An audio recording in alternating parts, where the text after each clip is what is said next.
हाँ जी, तो break complete हो गया है और ब्रेक के बाद आप लोग वापस आ गए हैं। तो चलिए हम लोग शुरू करते हैं ब्रेक के आगे की कहानी। और दोस्तों, ब्रेक से पहले मैंने आप लोगों के साथ में चैप्टर नंबर 7 जो है वो मैंने आप लोगों के साथ में फिनिश किया था और अब मैं शुरू करने जा रहा हूं चैप्टर नंबर 8।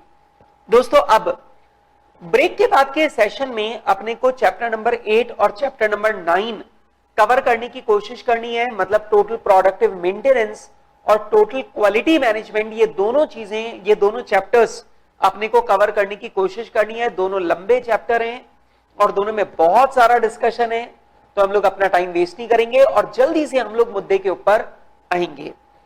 आइए दोस्तों, सबसे पहली बात हम लोग अब शुरू करने वाले हैं चैप्टर नंबर 8 और चैप्टर नंबर 8 का नाम है टोटल प्रोडक्टिव मेंटेनेंस। क्वेश्चन आता है, सर पहले तो आप ये बताओ कि टोटल प्रोडक्टिव मेंटेनेंस होता क्या है।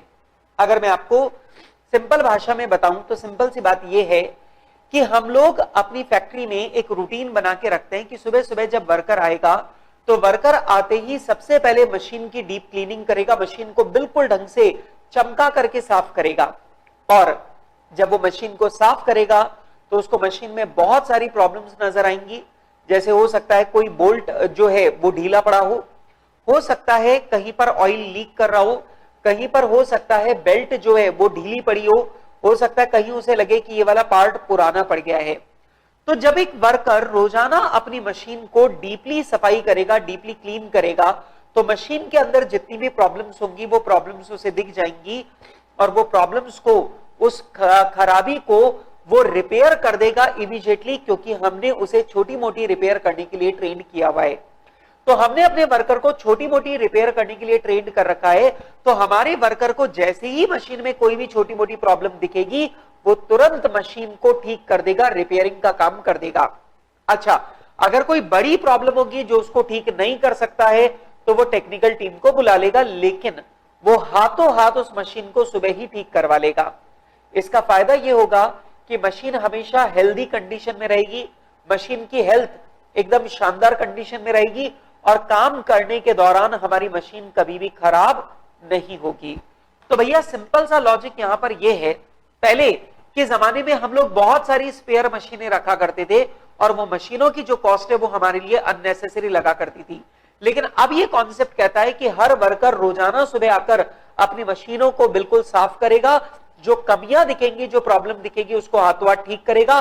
खुद से ठीक नहीं हो सकती, बड़ी प्रॉब्लम है तो वो मेंटेनेंस टीम को बुलाएगा और मशीन को हाथों हाथ ठीक करवा लेगा, ताकि काम के दौरान कभी भी मशीन खराब ना हो, बनने उस मशीन पर बनने वाले प्रोडक्ट कभी भी खराब ना बने। ठीक है, and this is called total productive maintenance. क्या बोलते हैं? Total productive maintenance. और इस चैप्टर में हम इसी ट्रिक के ऊपर बात करेंगे। मतलब ये पूरी की पूरी ट्रिक सिर्फ इसी चीज के आसपास घूमेगी कि हमारी फैक्ट्री में सारे वर्कर रोजाना मशीनों की सफाई करेंगे, कमी दिखेगी तो उसको ठीक कर लेंगे ताकि मशीनों की हेल्थ बढ़िया रहे, मशीनें बढ़िया काम करे, मशीनों की स्पीड अच्छी रहे, एफिशिएंसी अच्छी रहे और हमारा कोई भी प्रोडक्ट, एक भी यूनिट खराब ना बने और मशीनें प्रोडक्शन के दौरान बीच में खराब भी ना हो। आप लोग जानते हो हम लोग जस्ट इन टाइम सिस्टम को फॉलो कर रहे हैं। अब जस्ट इन टाइम सिस्टम को फॉलो कर रहे हैं और बीच में मशीन खराब गई तो सारा का सारा शेड्यूल गड़बड़ा जाएगा। इसलिए ध्यान रखना, अगर जस्ट इन टाइम सिस्टम को फॉलो करना है, जस्ट इन टाइम सिस्टम को फॉलो करना है तो बेटा उस कंडीशन में अपन लोगों को टोटल प्रोडक्टिव मेंटेनेंस को तो फॉलो करना ही करना पड़ेगा।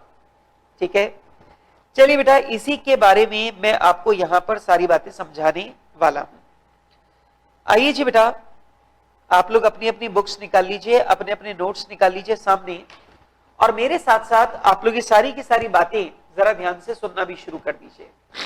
सबसे पहला, टीपीएम टोटल प्रोडक्टिव मेंटेनेंस का मतलब क्या है और इसका कॉन्सेप्ट क्या है। अब ये जो कॉन्सेप्ट है, ये कॉन्सेप्ट बेसिकली डेवलप किया गया था निप्पॉन डेंसो नाम की कंपनी के द्वारा। निप्पॉन डेंसो जो है ये टोयोटा ग्रुप की एक कंपनी थी। इसने ये कॉन्सेप्ट डेवलप किया टोटल प्रोडक्टिव मेंटेनेंस का, जिसमें ये कॉन्सेप्ट बनाया गया कि फैक्ट्री में काम करने वाला हर एक वर्कर अपनी मशीनों की लिमिटेड मेंटेनेंस करेगा ताकि मशीनें अच्छी कंडीशन में रहें और हमें कोई भी नुकसान ना हो।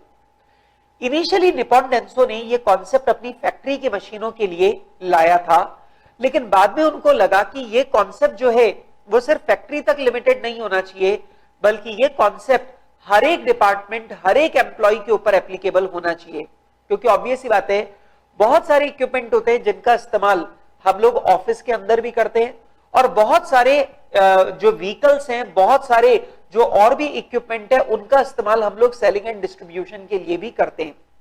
तो यहां ये बेसिकली डेवलप किया गया था निप्पॉन डेंसो के द्वारा अपनी फैक्ट्री में मशीनों को ठीक रखने के लिए, लेकिन बाद में ये कॉन्सेप्ट ऑर्गेनाइजेशन के हर एक लेवल और हर एक एम्प्लॉय के ऊपर लागू कर दिया गया। दरअसल ये जो टोटल प्रोडक्टिव मेंटेनेंस है, इसमें 3 शब्द इन्वॉल्व हैं, टोटल, प्रोडक्टिव और मेंटेनेंस। टोटल का मतलब है ऑर्गेनाइजेशन के हर एक एम्प्लॉय को टीपीएम की फिलॉसफी को फॉलो करना है। इसका मतलब ये हुआ कि अगर आपको टीपीएम सफल बनाना है तो ऑर्गेनाइजेशन का हर एक एम्प्लॉय इसमें कंट्रीब्यूट करना चाहिए, हर एक एम्प्लॉय को ये कॉन्सेप्ट फॉलो करना होगा। सर ऐसा क्यों? एक बात को समझो कि जब प्रोडक्शन का काम होता है तो प्रोडक्शन का काम बहुत सारे डिपार्टमेंट और बहुत सारी मशीनों की सहायता से होता है, लेकिन अगर हमारी 100 मशीनों में से अगर बीच की एक भी मशीन अगर खराब हो गई तो हम अपना काम टाइम पर कंप्लीट नहीं कर पाएंगे और आगे वाली जो मशीनें हैं उनको प्रोसेस करने के लिए मटेरियल नहीं मिलेगा। तो ऑब्वियस ही बात है, जब तक सारे एम्प्लॉय, सारे डिपार्टमेंट, सारे के सारे लेवल्स अगर टीपीएम में इन्वॉल्व नहीं होंगे, तब तक टीपीएम हमें फ्रूटफुल रिजल्ट नहीं देगा। तो टोटल का मतलब है ऑर्गेनाइजेशन का हर एक एम्प्लॉय इसमें इन्वॉल्व होना चाहिए। Number 2, maintenance. मेंटेनेंस का सिंपल सा मतलब यह है कि हमने एक नियम बना दिया कि हमारी फैक्ट्री के अंदर जब भी वर्कर आएगा, या हमारे ऑफिस के अंदर, या हमारे सेलिंग एंड डिस्ट्रीब्यूशन डिपार्टमेंट के अंदर जब भी कोई एम्प्लॉय आएगा, तो आने के बाद में सबसे पहला काम वो करेगा अपने इक्विपमेंट को, अपनी मशीन को, अपने व्हीकल को डीपली क्लीन करेगा, और अगर उसे वहां पर कोई प्रॉब्लम नजर आती है तो वो हाथों हाथ उस प्रॉब्लम को रिजॉल्व कर देगा। अगर उसे बड़ी प्रॉब्लम नजर आती है तो वो टेक्नीशियंस की टीम बुलाकर हाथों हाथ उस प्रॉब्लम को ठीक करवाएगा, ताकि हमारी मशीनों की हेल्थ बढ़िया बनी रहे और काम करने के दौरान हमें कभी भी ब्रेकडाउन का सामना न करना पड़े। That is called maintenance. और तीसरी चीज है प्रोडक्टिव। प्रोडक्टिव का मतलब होता है कि हम लोग रोजाना, हमारे जो वर्कर है ये लिमिटेड मेंटेनेंस करके, ये रेगुलर मेंटेनेंस करके, रोजाना मेंटेनेंस करके मशीनों की हेल्थ और मशीनों की कंडीशन इतनी बढ़िया बना के रखते हैं कि हमारे बनने वाले डिफेक्टिव यूनिट 0 हो जाएंगे, हमारी फैक्ट्री में 0 ब्रेकडाउन हो जाएगा, 0 एरर हो जाएगी, 0 वेस्टेज हो जाएगा, 0 एक्सीडेंट जो है वो हमारी फैक्ट्री में अचीव हो जाएंगे, हमारी मशीनों की स्पीड हमेशा बढ़िया बनी रहेगी, हमारी मशीनों की प्रोडक्टिविटी हमेशा अच्छी बनी रहेगी। दैट इज कॉल्ड प्रोडक्टिविटी या प्रोडक्टिव। तो पॉइंट ये है कि अगर आपका हर एक एम्प्लॉय रेगुलर मेंटेनेंस में लगा हुआ है तो आपके ऑर्गेनाइजेशन और आपकी मशीनों की प्रोडक्टिविटी मेंटेन रहेगी या बढ़ जाएगी, and this is called total productive maintenance. ठीक है, तो मैं आपको बता दूं कि आप लोगों को बेटा इसे रटने की जरूरत नहीं है, अपने दिमाग में एकदम सिंपल कॉन्सेप्ट जमा के रखो। रोजाना सुबह आना है, मशीनें साफ करनी है, छोटी मोटी जो भी कमी दिखाई दे वो ठीक करनी है, ताकि मशीनों में कभी भी बड़ी कमी या ब्रेकडाउन पैदा ना हो और हमारी मशीनों की हेल्थ अच्छी बनी रहे, प्रोडक्टिविटी बनी रहे, हमारा कोई डिफेक्टिव ना बने, वेस्टेज ना हो, स्क्रैप ना हो, एक्सीडेंट ना हो। ठीक है, that is called total productive maintenance. एक अगला सवाल मेरे दिमाग में आता है कि सर ये बताओ कि अगर मुझे मेरे ऑर्गेनाइजेशन में टोटल प्रोडक्टिव मेंटेनेंस लगाना है तो ये कितनी स्टेजेस में होगा। मतलब आज अगर मैं एक फैक्ट्री चला रहा हूं और आज मैंने ये कॉन्सेप्ट पढ़ा, जैसे हो सकता है आज आप ये जो क्लास अटेंड कर रहे हो, आप लोग में से बहुत सारे लोग ऐसे होंगे जिनके घर में मैन्युफैक्चरिंग का काम होता होगा, जिनकी फैक्ट्रीज वगैरह जो हैं वो होंगी, और अब आपके दिमाग में एक बात आएगी कि सर बात तो बहुत सही है, हम लोग अपनी फैक्ट्री में बहुत सारी स्पेयर मशीनें रखते हैं, लेकिन अगर हम अपनी मशीनों की कंडीशन ऐसे रखें कि वो कभी खराब ही ना हो तो फिर हमें स्पेयर मशीनें रखने की कोई भी जरूरत नहीं है, ब्रेकडाउन बियर करने की, और ब्रेकडाउन के दौरान जो नुकसान होता है वो बियर करने की कोई भी आवश्यकता नहीं है। लेकिन सर अब ये बताओ कि इसे हमारी फैक्ट्री में लागू कैसे करें। देखो सिंपल सी बात है, सबसे पहला काम जो आपको करना है वो है तैयारी। ऑब्वियस सी बात है बेटा, जब तक आपके एम्प्लॉइज मशीनें जो हैं उनकी लिमिटेड मेंटेनेंस करने की काबिलियत नहीं रखते होंगे, तब तक आप टीपीएम लगा ही नहीं सकते। मतलब जब तक आपके वर्कर्स को छोटी मोटी रिपेयर करना नहीं आएगा, तब तक वो आप लोग टीपीएम का प्रोसेस, टीपीएम का कॉन्सेप्ट अप्लाई नहीं कर सकते। नंबर 2, आपके जो वर्कर्स है उनको अगर आपने जाकर के बोला कि तुम्हें रोजाना सुबह सारी मशीनों की डीप क्लीनिंग करनी है, तो वो लोग इस बात के लिए तैयार नहीं होंगे। क्यों? क्योंकि उन्होंने कभी ये वाला काम किया ही नहीं है। ठीक है, उन्होंने आज तक ये वाला काम किया ही नहीं है। तो उनके दिमाग में पहले सारी की सारी बातें, इस चीज के फायदे डालना कि भैया अगर ऐसा करोगे तो तुम्हारा काम ही अच्छा होगा, मशीन की स्पीड ज्यादा रहेगी तो तुम्ही को काम करने में आसानी होगी, तुम्हारे एक्सीडेंट कम होंगे, तुम्हारा वेस्टेज कम होगा, तुम लोगों को ज्यादा बोनस मिलेगा, तुम्हारा ही फायदा है। तो हमें एम्प्लॉइज को समझाना भी पड़ेगा। तो ऑब्वियस सी बात है बेटा कि आपको पहले करनी पड़ेगी तैयारी, प्रिपरेशन। प्रिपरेशन के बाद में फिर आपको करना पड़ेगा इंट्रोडक्शन। इंट्रोडक्शन मतलब आप लोगों को अपने सारे सप्लायर्स को, अपने सारे कस्टमर्स को बताना पड़ेगा कि हमने टोटल प्रोडक्टिव मेंटेनेंस जो है उसे हमने अपनी फैक्ट्री में अप्लाई कर दिया है और अब हमारी फैक्ट्री में ब्रेकडाउन जैसी कोई भी परेशानी नहीं आएगी। तो सबसे पहला तो आपने की तैयारी, प्रिपरेशन, सारे एम्प्लॉइज को ट्रेन किया और उन्हें मेंटली प्रिपेयर किया कि भैया टीपीएम को लागू करने से आपको ही फायदा होने वाला है, मतलब किसी भी प्रकार की बिहेवियरल प्रॉब्लम को हमने टाल दिया है। देन इंट्रोडक्शन मतलब अब लोगों को बताओ, आप अपने सारे स्टेक होल्डर्स को बताओ, अपने सप्लायर्स को बताओ और अपने कस्टमर्स को बताओ कि हमने अपने ऑर्गेनाइजेशन में टीपीएम लगाना शुरू कर दिया है और अब आप लोग ये एक्सपेक्ट कर सकते हो कि हमारे ऑर्गेनाइजेशन में मशीनें खराब नहीं होंगी। ठीक है। नंबर 3 है इंप्लीमेंटेशन। अब हम क्या करेंगे कि जो टीपीएम है, इस टीपीएम की फिलॉसफी को हम अपने ऑर्गेनाइजेशन में इंप्लीमेंट कर देंगे, अपने ऑर्गेनाइजेशन में इंप्लीमेंट कर देंगे। अब इंप्लीमेंट करने के लिए एक तो है फाउंडेशन और 8 है पिलर्स। मतलब ये टोटल 9 कॉन्सेप्ट है जिनके ऊपर पूरी टीपीएम की फिलॉसफी आधारित है। तो टीपीएम की एक तो है फाउंडेशन और फाउंडेशन के ऊपर 8 है कॉन्सेप्चुअल पिलर्स, 8 है कॉन्सेप्ट और उन कॉन्सेप्ट्स को हम लोग बोलते हैं 8 पिलर। तो ये फाउंडेशन और ये 8 पिलर कुल मिलाकर ये 9 चीजें हैं जिनके ऊपर टीपीएम आधारित है। अब ये 8 पिलर क्या है, फाउंडेशन क्या है, इसकी बात अभी मैं 2 मिनट बाद में करूंगा। तो हम 8 पिलर और एक फाउंडेशन की सहायता से हम लोग अपने ऑर्गेनाइजेशन में टीपीएम का कॉन्सेप्ट इंप्लीमेंट कर देंगे। मतलब अपन ने इंप्लीमेंट कर दिया, अब रोजाना वर्कर सुबह आकर के मशीनों की सफाई करेगा और लिमिटेड मेंटेनेंस करेगा। ठीक है, तो ये इंप्लीमेंट हो गया। ठीक है। And last one is institutionalization. Institutionalization मतलब अब हम लगातार अपने टीपीएम को इंप्रूव करते जाएंगे काइजन की सहायता से। तो हम काइजन की सहायता से लगातार अपने टीपीएम को इंप्रूव करते जाएंगे और इतना इंप्रूव करना है कि हम टीपीएम अवार्ड्स के लिए एलिजिबल हो जाएं। मतलब टीपीएम के इंप्लीमेंटेशन के लिए हम लोग अवार्ड अचीव कर पाए, हमें वो लेवल अचीव करना है। ठीक है, then that is called institutionalization. एक बात को समझना, अगर आप अपने ऑर्गेनाइजेशन में टीपीएम लगाना चाहते हो तो आपको 4 स्टेजेस से गुजरना पड़ेगा। पहले टीपीएम को लागू करने से पहले आप टीपीएम के लिए कंड्यूसिव एनवायरनमेंट तैयार करो, वर्कर्स को मेंटली प्रिपेयर करो, उनको फायदे समझाओ कि इसका फायदा उन्हीं को मिलने वाला है, ये इसे एक्स्ट्रा वर्क के रूप में न देखें। नंबर 2, आपको उन सबको ट्रेनिंग देनी पड़ेगी कि जो भी मशीन वो चलाते हैं उसकी लिमिटेड मेंटेनेंस वो कैसे कर पाएंगे। उन्हें टीपीएम का कॉन्सेप्ट पूरा समझाना पड़ेगा, तब जाकर के आपके ऑर्गेनाइजेशन में टीपीएम के लिए एक प्रॉपर एनवायरनमेंट क्रिएट होगा। एनवायरनमेंट बनने के बाद में फिर आपको इंट्रोड्यूस करना है। इंट्रोड्यूस मतलब लोगों को बताना है, आपको अपने सप्लायर्स को बताना है, अपने कस्टमर्स को बताना है, अपने सारे स्टेक होल्डर्स को बताना है कि हमने अपने ऑर्गेनाइजेशन में टीपीएम लागू कर दिया है और अब आप लोग ये एक्सपेक्ट कर सकते हो कि हमारी मशीनें कभी भी ब्रेकडाउन नहीं होंगी। देन इंप्लीमेंटेशन, हम एक फाउंडेशन किसकी होती है, 5S, जो अपन ने पढ़ा था ना 5S। तो 5S की फाउंडेशन और 8 पिलर की सहायता से हम अपने ऑर्गेनाइजेशन में टीपीएम फिलॉसफी को इंप्लीमेंट कर देंगे। एंड लास्ट वन इंस्टीट्यूशनलाइजेशन, मतलब हम लोग लगातार अपने टीपीएम को इंप्रूव करते जाएंगे और टीपीएम को हम इतना इंप्रूव कर देंगे कि हम लोग टीपीएम अवार्ड्स के लिए एलिजिबल हो पाए। ठीक है, और ये काम किसकी सहायता से होगा? काइजन की सहायता से। ठीक, दैट इज कॉल्ड इंस्टीट्यूशनलाइजेशन।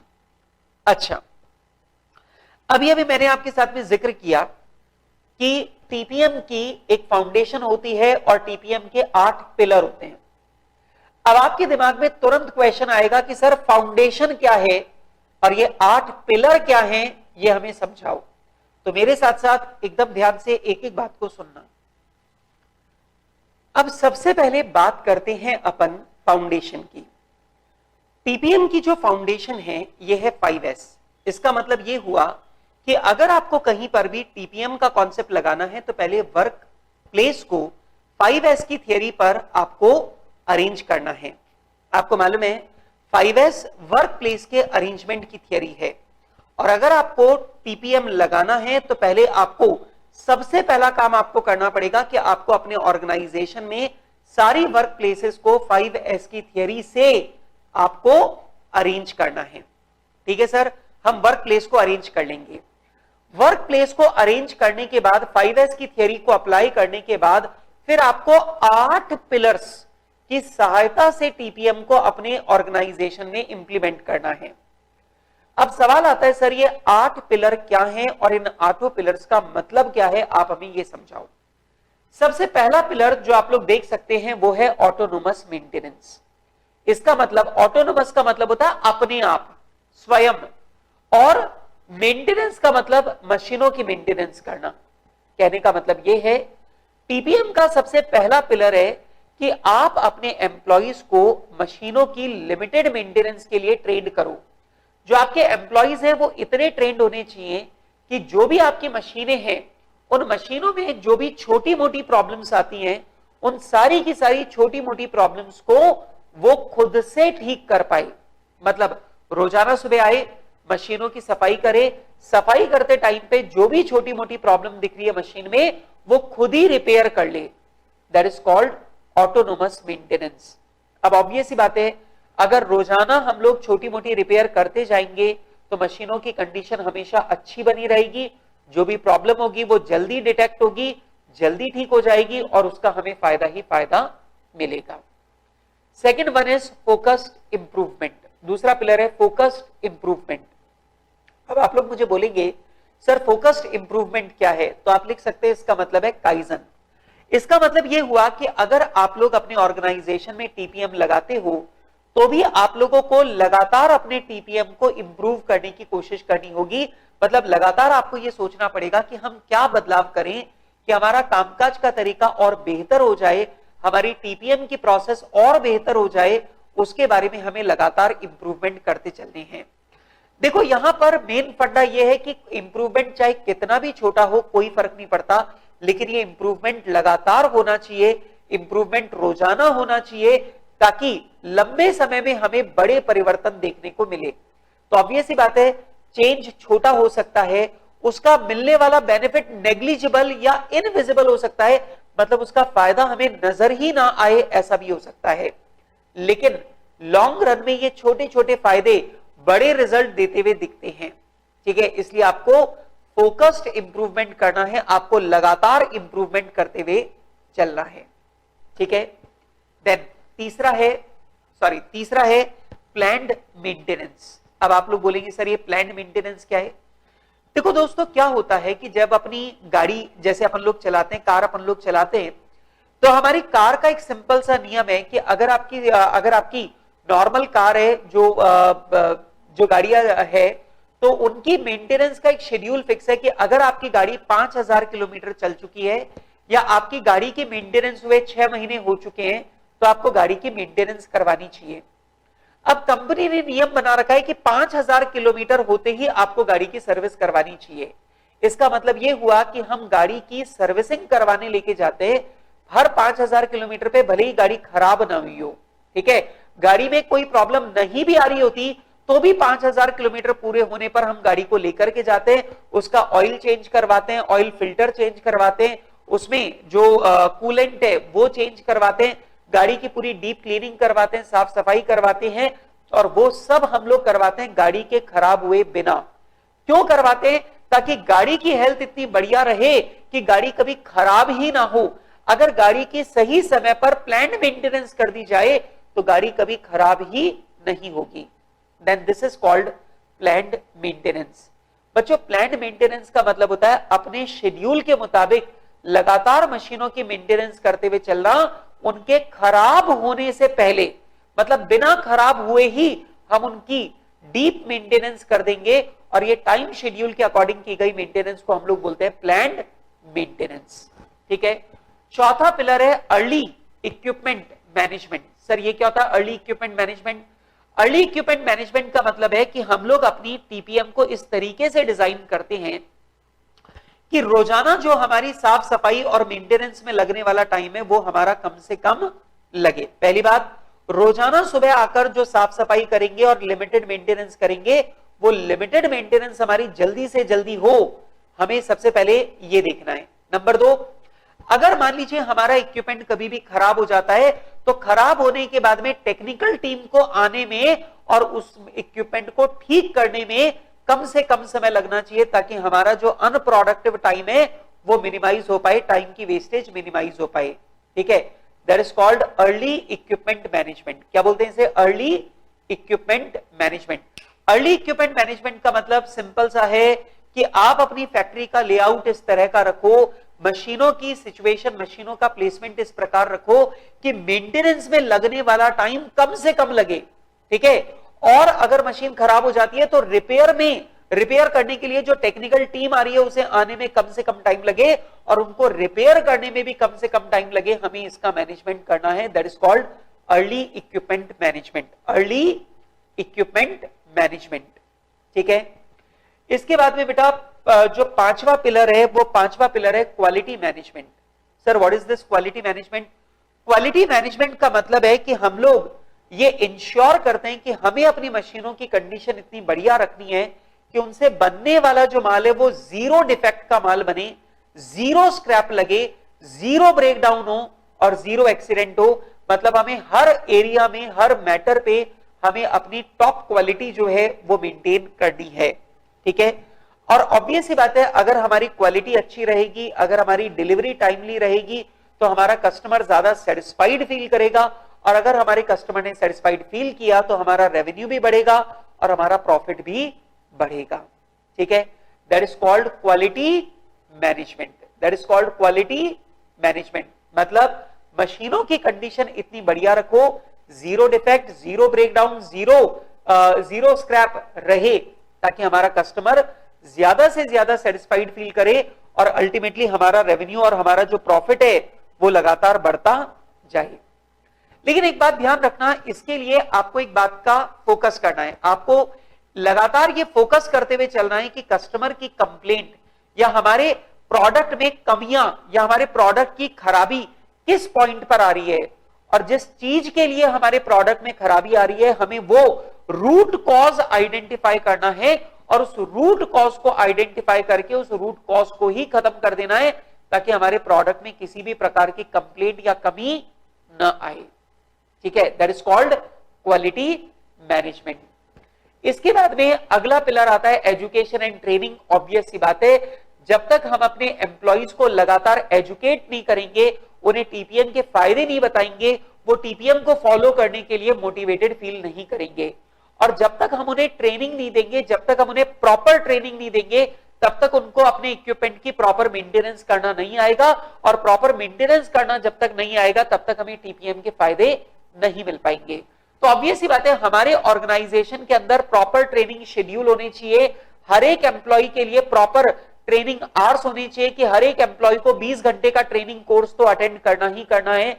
इस तरीके से ट्रेनिंग कैलेंडर फॉलो होने चाहिए, और उसकी सहायता से हमारे एम्प्लॉय लगातार इंप्रूव करते जाएंगे और हमें टीपीएम के जो फायदे हैं वो और भी ज्यादा मिल पाएंगे। ठीक है। तो एम्प्लॉइज की एजुकेशन एंड ट्रेनिंग ये भी बहुत जरूरी है। ठीक है। अगला पिलर है टीपीएम इन ऑफिस, या फिर आप इसे बोल सकते हैं ऑफिस टीपीएम। इसका मतलब यह है कि ऑफिस में भी हम लोग बहुत सारे इक्विपमेंट्स, कंप्यूटर्स हम लोग इस्तेमाल करते हैं। तो जितने भी इक्विपमेंट्स और मशीनरीज हम लोग ऑफिस में इस्तेमाल करते हैं, हमें उनके ऊपर भी टीपीएम लगाना चाहिए। मतलब टीपीएम सिर्फ फैक्ट्री तक ही सीमित नहीं होना चाहिए, बल्कि आपके एडमिनिस्ट्रेटिव ऑफिस पे भी लागू होना चाहिए, and that is called office TPM. And last one is safety, health and environment. अब ध्यान से समझना, टीपीएम के अंदर हम लोग कोशिश करते हैं कि हमारे जो वर्कर्स हैं उनको प्रॉपर्ली ट्रेन किया जाए, जगह जगह पर पोस्टर लगाए जाएं, जगह जगह पर स्लोगन्स लिखे जाएं, ताकि उनको अपनी सेफ्टी के बारे में समझ में आए और वो लोग एक्सीडेंट के शिकार न होने पाए। हमें यह भी ध्यान रखना है कि हमारे एम्प्लॉइज की जो हेल्थ है वो ठीक रहे। मतलब एम्प्लॉइज को काम करते टाइम हमें जो मास्क हैं वो प्रोवाइड करने, ग्लव्स प्रोवाइड करने, प्रॉपर ड्रेसेस प्रोवाइड करनी है, ताकि उनकी हेल्थ को कोई भी नुकसान न पहुंचे। और इसके अलावा हमें साथ ही साथ अपने एनवायरमेंट का भी ध्यान रखना है कि हमारी मशीनों से, हमारे प्रोडक्शन से कोई भी स्क्रैप अगर निकल रहा है तो वो प्रॉपर्ली ट्रीट होकर के निकले, ताकि हमारे एनवायरमेंट को किसी भी प्रकार का नुकसान न पहुंचे। ठीक, तो कुल मिलाकर ये एक फाउंडेशन है और 8 पिलर हैं, जिनकी सहायता से हम लोग टीपीएम को लागू करते हैं, और टीपीएम को लागू करके हम zero scrap, zero breakdown, zero accident जो है वो अचीव कर पाते हैं। ठीक है, तो भैया कुल मिलाकर ये हैं फाउंडेशन एंड 8 पिलर्स। अब अगर आपसे पूछा जाए कि सर फाउंडेशन क्या है, तो आप बोलेंगे 5S। मतलब अगर किसी भी ऑर्गेनाइजेशन में आपको टीपीएम लागू करना है तो पहले आपको work place arrangement theory, 5S की थियरी लगाकर वर्क प्लेस को अरेंज करना पड़ेगा। ठीक है, नंबर 2, अब आपको यहां पर 8 पिलर मजबूत करने हैं, और जितने मजबूत ये पिलर होंगे उतना ही आपका टीपीएम सक्सेसफुल होगा। सबसे पहला ऑटोनोमस मेंटेनेंस, मतलब वर्कर खुद अपनी मशीनों की मेंटेनेंस कर पाए ज्यादा से ज्यादा। नंबर 2, फोकस्ड इंप्रूवमेंट, हमें काइजन की सहायता से लगातार अपने टीपीएम को इंप्रूव करना है। नंबर 3, प्लान्ड मेंटेनेंस, मशीनों के लिए एक मेंटेनेंस का प्रॉपर टाइम शेड्यूल होना चाहिए, जहां पर मशीनों के खराब होने से पहले ही उनकी टाइमली मेंटेनेंस चलती रहनी चाहिए, जिसका फायदा यह होगा कि मशीनें हमारी कभी भी खराब नहीं होंगी। नंबर 4, अर्ली इक्विपमेंट मैनेजमेंट, मतलब हमें अपनी फैक्ट्री का लेआउट, अपने मशीनों की प्लेसमेंट इस तरीके से करनी है कि उनको की रोजाना मेंटेनेंस में लगने वाला टाइम, और जब खराब हो जाएं तो जो रिपेयर वाली टेक्निकल टीम है उसको आने में लगने वाला टाइम और उनको रिपेयर में लगने वाला टाइम कम से कम हो। बल्कि ये तो ये भी कहता है कि अगर हम लोग अपने प्रोडक्शन के लिए कोई मशीन डिजाइन कर रहे हैं तो उस मशीन के डिजाइन में लगने वाला टाइम भी हमारा कम से कम होना चाहिए। ठीक है, देन क्वालिटी मैनेजमेंट, हम लोग जो भी माल बना रहे हैं वो डिफेक्ट फ्री होना चाहिए, वो उसमें किसी भी प्रकार की कोई भी खराबी नहीं आनी चाहिए, हमारा वेस्टेज जो है वो जीरो होना चाहिए, हमारा जो ब्रेकडाउन है वो जीरो होना चाहिए। और अगर हम लोग ऐसा अचीव कर पाते हैं तो हमारा कस्टमर ज्यादा सेटिस्फाइड होगा, हमारी सेल बढ़ जाएगी, हमारा प्रॉफिट बढ़ जाएगा। इसके लिए आपको पूरा का पूरा कस्टमर फोकस चाहिए, आपको कस्टमर के नजरिए से सोचना होगा कि कस्टमर हमसे क्या चाहता है, हमारे प्रोडक्ट से क्या एक्सपेक्ट करता है। और अगर कस्टमर की तरफ से लगातार कंप्लेंट आ रही है तो आइडेंटिफाई करो वो कौन सा पॉइंट है जिस पर कस्टमर से कंप्लेंट आ रही है, आप उस पॉइंट को दूर कर दो, और अगर आपने उस पॉइंट को दूर कर दिया तो आपका कस्टमर हमेशा सेटिस्फाइड फील करेगा, और रूट कॉज का अगर आपने निवारण कर दिया तो वो प्रॉब्लम अराइज होना ही बंद हो जाएगी। ठीक है, then comes office TPM. Office TPM का मतलब टीपीएम सिर्फ फैक्ट्री में ही नहीं लगाना, आपको ऑफिस में भी लगाना है। देन एजुकेशन एंड ट्रेनिंग, आपको अगर टीपीएम को सफल बनाना है तो आपको लगातार अपने वर्कर्स को एजुकेट करना पड़ेगा, ताकि उन लोगों को टीपीएम के फायदे लगातार समझ में आते रहें और वो लोग मॉरली बहुत स्ट्रांग हो जाए, मॉरल जो उनका मोराल है टीपीएम को लागू करने के लिए वो बहुत हाई हो जाए। एंड दूसरी जो बात है वो है ट्रेनिंग, आपको प्रॉपर ट्रेनिंग शेड्यूल जो है वो फॉलो करना होगा। सारे एम्प्लॉइज के लिए मिनिमम ट्रेनिंग आवर्स जो हैं वो आपको कंपलसरी करने होंगे। ट्रेनिंग शेड्यूल जो है उसके ट्रेनिंग के लिए प्रॉपर कैलेंडर, ट्रेनिंग कैलेंडर जो है वो आपको फॉलो करना होगा, ताकि आपके एम्प्लॉय लगातार इंप्रूव होते जाएं और आपको टीपीएम के ज्यादा से ज्यादा फायदे मिल पाए। And last one is safety, health and environment, मतलब आपको वर्कर्स की सेफ्टी, उनकी हेल्थ और उनके एनवायरमेंट का भी ध्यान रखना है। और इसके लिए जगह जगह पर आप लोग स्लोगन्स लगाते जाओ, टाइम टाइम पर एम्प्लॉय को ट्रेन करते जाओ। अगर कोई भी वेस्टेज अगर आपका निकल रहा है तो उसको ट्रीट करके डिस्पोज करो, ताकि एनवायरमेंट को किसी भी प्रकार का नुकसान ना हो। तो ये 8 पिलर हैं जिनकी सहायता से आपका टीपीएम जो है वो सफलतापूर्वक लग पाता है। ठीक है, खैर अब अगली बात आती है कि अगर मेरा ऑर्गेनाइजेशन है तो मेरे ऑर्गेनाइजेशन में मेंटेनेंस कितने प्रकार की होती है। मेरे ऑर्गेनाइजेशन में मशीनों की मेंटेनेंस होती है, पर क्वेश्चन आता है कि ये मेंटेनेंस कितने प्रकार की होती है। तो जवाब है भाई कि जो मेंटेनेंस स्ट्रेटेजी है वो 4 तरह की होती है। सर 4 तरह की कौन सी? सबसे पहला होता है ब्रेकडाउन मेंटेनेंस। ब्रेकडाउन मेंटेनेंस का मतलब हम मशीनों को तभी मेंटेन करेंगे, मशीनों की मेंटेनेंस का काम तभी करेंगे जब कोई मशीन खराब हो जाएगी। मतलब अगर हमारी स्ट्रेटेजी है जब तक मशीन में खराबी नहीं आ रही तब तक कुछ भी करने की जरूरत नहीं है, जिस टाइम पर मशीन खराब होगी उस टाइम पर उसे रिपेयर कर दिया जाएगा, that is called breakdown maintenance. एक बात ये ध्यान रखना, ब्रेकडाउन मेंटेनेंस सिर्फ तभी फॉलो की जा सकती है जब आपके पास बहुत सारी स्पेयर मशीनें हों, ताकि आपकी मशीनें खराब होने से आपके प्रोडक्शन पर कोई फर्क नहीं पड़े, या फिर आपका जो प्रोडक्शन है वो इस तरह का है जिसमें डिलीवरी डेट का कोई खास आपके ऊपर प्रॉब्लम नहीं है, डिलीवरी डेट का आपके ऊपर कोई बर्डन नहीं है, आपके पास अच्छा खासा स्टॉक रहता है, ताकि अगर आपकी मशीन अगर खराब भी हो गई है तो भी आपको किसी भी प्रकार की मतलब परेशानी का सामना नहीं करना पड़ेगा। तो ब्रेकडाउन मेंटेनेंस जो है वो आप सिर्फ तभी काम में ले सकते हो जब ब्रेकडाउन का कोई भी इफेक्ट आपके प्रोडक्शन पे पड़ने वाला न हो, और ये तभी पॉसिबल है जब या तो आपके पास में बहुत सारा स्टॉक अवेलेबल है या फिर आपके पास बहुत सारी स्पेयर मशीनें अवेलेबल है। नंबर 2, दूसरा होता है प्रिवेंटिव मेंटेनेंस, जिसे अपन लोग टीपीएम भी बोल सकते हैं।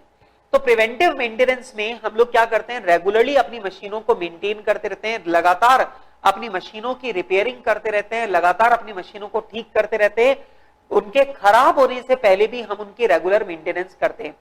और क्योंकि हम मशीनों की रेगुलर मेंटेनेंस करते हैं इसलिए हमारी मशीन कभी खराब नहीं होती है, that is called preventive maintenance. ठीक है, तो प्रिवेंटिव मेंटेनेंस जो है वो एक ऐसा तरीका है जिसमें हम लोग मशीन के खराब होने से पहले ही मशीन की रिपेयर एंड मेंटेनेंस कर देते हैं, ताकि मशीन को खराब होने का कभी मौका ही न मिले। ठीक है, अब ये जो प्लान्ड मेंटेनेंस है, ये प्लान्ड मेंटेनेंस या प्रिवेंटिव मेंटेनेंस वीकली भी हो सकती है, मंथली भी हो सकती है, हाफ ईयरली भी हो सकती है, ईयरली भी हो सकती है। मतलब जो भी आपकी प्लानिंग है उसके अकॉर्डिंग आप इसकी मेंटेनेंस का काम बिना मशीन के खराब हुए करते रहते हो। नंबर 3, तीसरा है maintenance prevention. Sir maintenance prevention क्या है? मेंटेनेंस प्रिवेंशन कहता है कि आप अपनी मशीनों को ऑब्जर्व करो और समझने का प्रयास करो कि मशीनों में क्या चीज खराब होती है बार बार और क्यों खराब होती है। जो चीज बार बार खराब हो रही है और क्यों खराब हो रही है आप एनालाइज करो, और खराब होने का जो भी रीजन है उस रीजन को दूर कर दो, ताकि आपकी मशीन खराब होना ही बंद हो जाए। That is called maintenance prevention. अब समझना, प्रिवेंटिव मेंटेनेंस अलग चीज है और मेंटेनेंस प्रिवेंशन अलग चीज है। Then comes corrective maintenance. अब आप मुझे बोलेंगे सर ये करेक्टिव मेंटेनेंस क्या है? करेक्टिव मेंटेनेंस का मतलब है कि हम लोग अपनी मशीनों को रिकॉन्फ़िगर करते हैं, हम लोग अपनी फैक्ट्री का लेआउट जो है वो चेंज करते हैं, हम मशीनों को इंस्टॉल करने का जो तरीका है वो हम लोग चेंज करते हैं, रिकॉन्फ़िगर करते हैं, ताकि मशीनों की मेंटेनेंस करना आसान रहे और मशीनों की मेंटेनेंस में लगने वाला टाइम भी कम हो जाए। तो हमने अपनी मशीनों का लेआउट इस तरीके से किया है, डिजाइन इस तरीके से किया है, फैक्ट्री का लेआउट इस तरीके से बनाया है, फैक्ट्री का मशीन का इंस्टॉलेशन इस प्रकार से किया है ताकि हम लोगों को कभी भी मशीन की मेंटेनेंस में दिक्कत ना आए, मशीन की मेंटेनेंस में कम से कम टाइम लगे और मशीन की जो मेंटेनेंस है वो हमारी जल्दी मतलब मशीन की जो मेंटेनेंस है वो इजीली हो पाए। ठीक है, that is called corrective maintenance. ठीक है, तो मेंटेनेंस कितने तरह की होती है? 4। ब्रेकडाउन, खराब होने के बाद, प्लैंड मतलब खराब हुए बिना, रेगुलर, फिर मेंटेनेंस प्रिवेंशन मतलब मशीन में वो चीज ही बदल दो जिसकी वजह से खराबी आ रही है, और नंबर 4 करेक्टिव मेंटेनेंस मतलब मशीन का इंस्टॉलेशन, लेआउट, उसका इंस्टॉलेशन, उसका इंस्टॉल करने की जगह सब कुछ इस तरीके की हो कि मेंटेनेंस में कम टाइम लगे और मेंटेनेंस इजीली हो जाए। ठीक है, दैट्स इट। आगे चलते हैं। अगली बात आती है कि टीपीएम के फीचर्स क्या हैं, मतलब टोटल प्रोडक्टिव मेंटेनेंस के फीचर्स क्या हैं। अब आपने जो बातें पहले पढ़ी हैं वही बातें सब मिक्स होकर के यहां पे आएंगी। क्यों? क्योंकि जो जो बातें आपने टीपीएम के बारे में पढ़ी वो उसके फीचर भी थे। ठीक है, सबसे पहली बात, एवरीवन इज इन्वॉल्व। अपन ने पढ़ा था टोटल प्रोडक्टिव मेंटेनेंस, मतलब ऑर्गेनाइजेशन में सारे लोगों को टीपीएम फॉलो करना है, क्योंकि अगर एक भी मशीन खराब होती है तो सारी मशीनों का सही चलना बेकार हो जाएगा। दूसरा है ऑटोनोमस मेंटेनेंस, मतलब हमें एम्प्लॉय को ट्रेन करना है रोजाना स्वयं से मशीनों की मेंटेनेंस करना, मतलब रिपेयर एंड मेंटेनेंस वाली टीम को आना ना पड़े, वर्कर के द्वारा स्वयं मेंटेनेंस का काम किया जाए। ठीक है, तीसरा हमारा जो फोकस है वो मशीनों की हेल्थ पर रहता है, मतलब हमारा फोकस है मशीनों की हेल्थ अच्छी रहनी चाहिए टाइमली मेंटेनेंस के द्वारा, मतलब हम लोग लगातार मशीन का प्रॉपर मेंटेनेंस करेंगे, और ये मेंटेनेंस इसलिए कर रहे हैं ताकि मशीनें प्रॉपर हेल्थ में रहें। ठीक है, fourth one is focus on zero breakdown, zero accident, zero scrap. TPM का पूरा फोकस एक ही बात पर है, डिफेक्टिव जीरो बने, नंबर 2 ब्रेकडाउन जीरो हो, और नंबर 3 वर्कर के साथ में किसी भी प्रकार का एक्सीडेंट ना हो। ठीक है, better coordination between operator and machine, मतलब अब ऑब्वियस सी बात है, रोजाना अगर ऑपरेटर सुबह आएगा मशीन को साफ करेगा, जो खराबी होगी वो दूर करेगा, तो ऑब्वियस सी बात है ऑपरेटर और मशीन के बीच का जो कोऑर्डिनेशन है वो ऑटोमेटिकली बेटर हो ही जाएगा।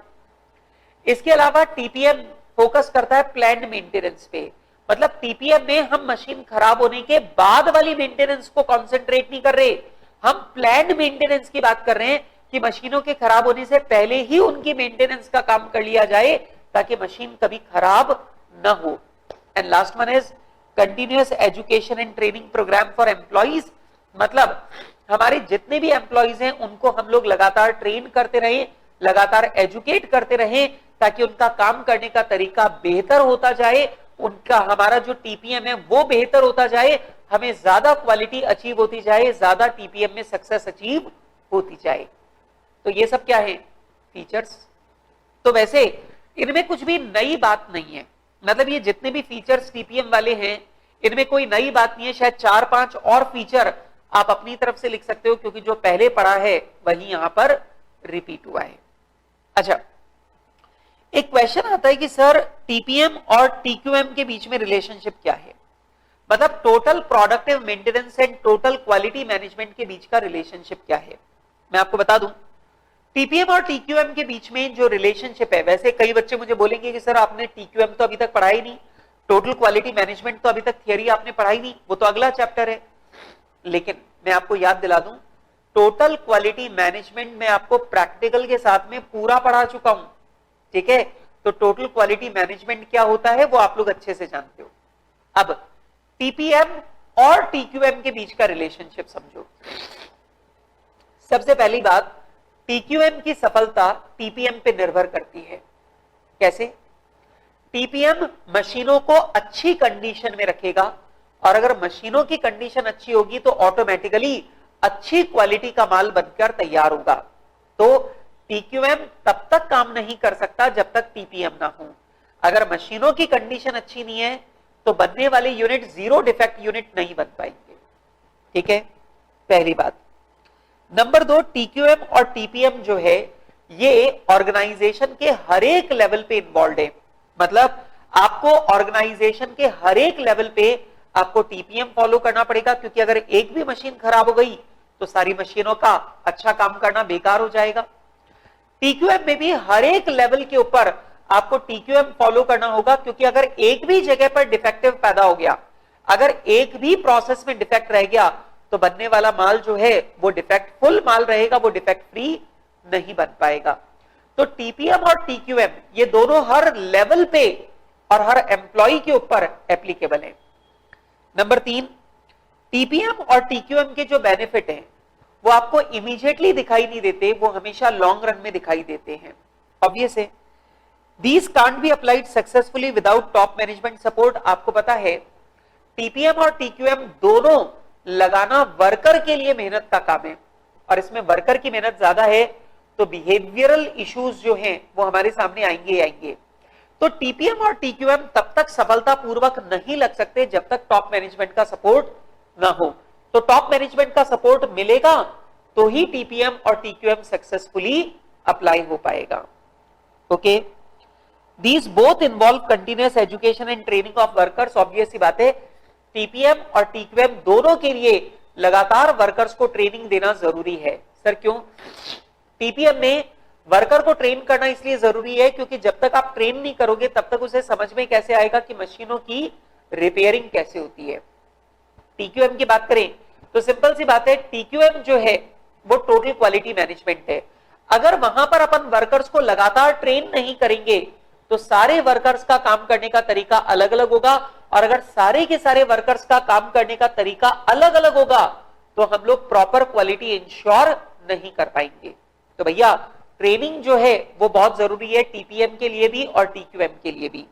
And last, just in time system अगर आपको लगाना है तो आपको टीपीएम भी चाहिए और टीक्यूएम भी चाहिए।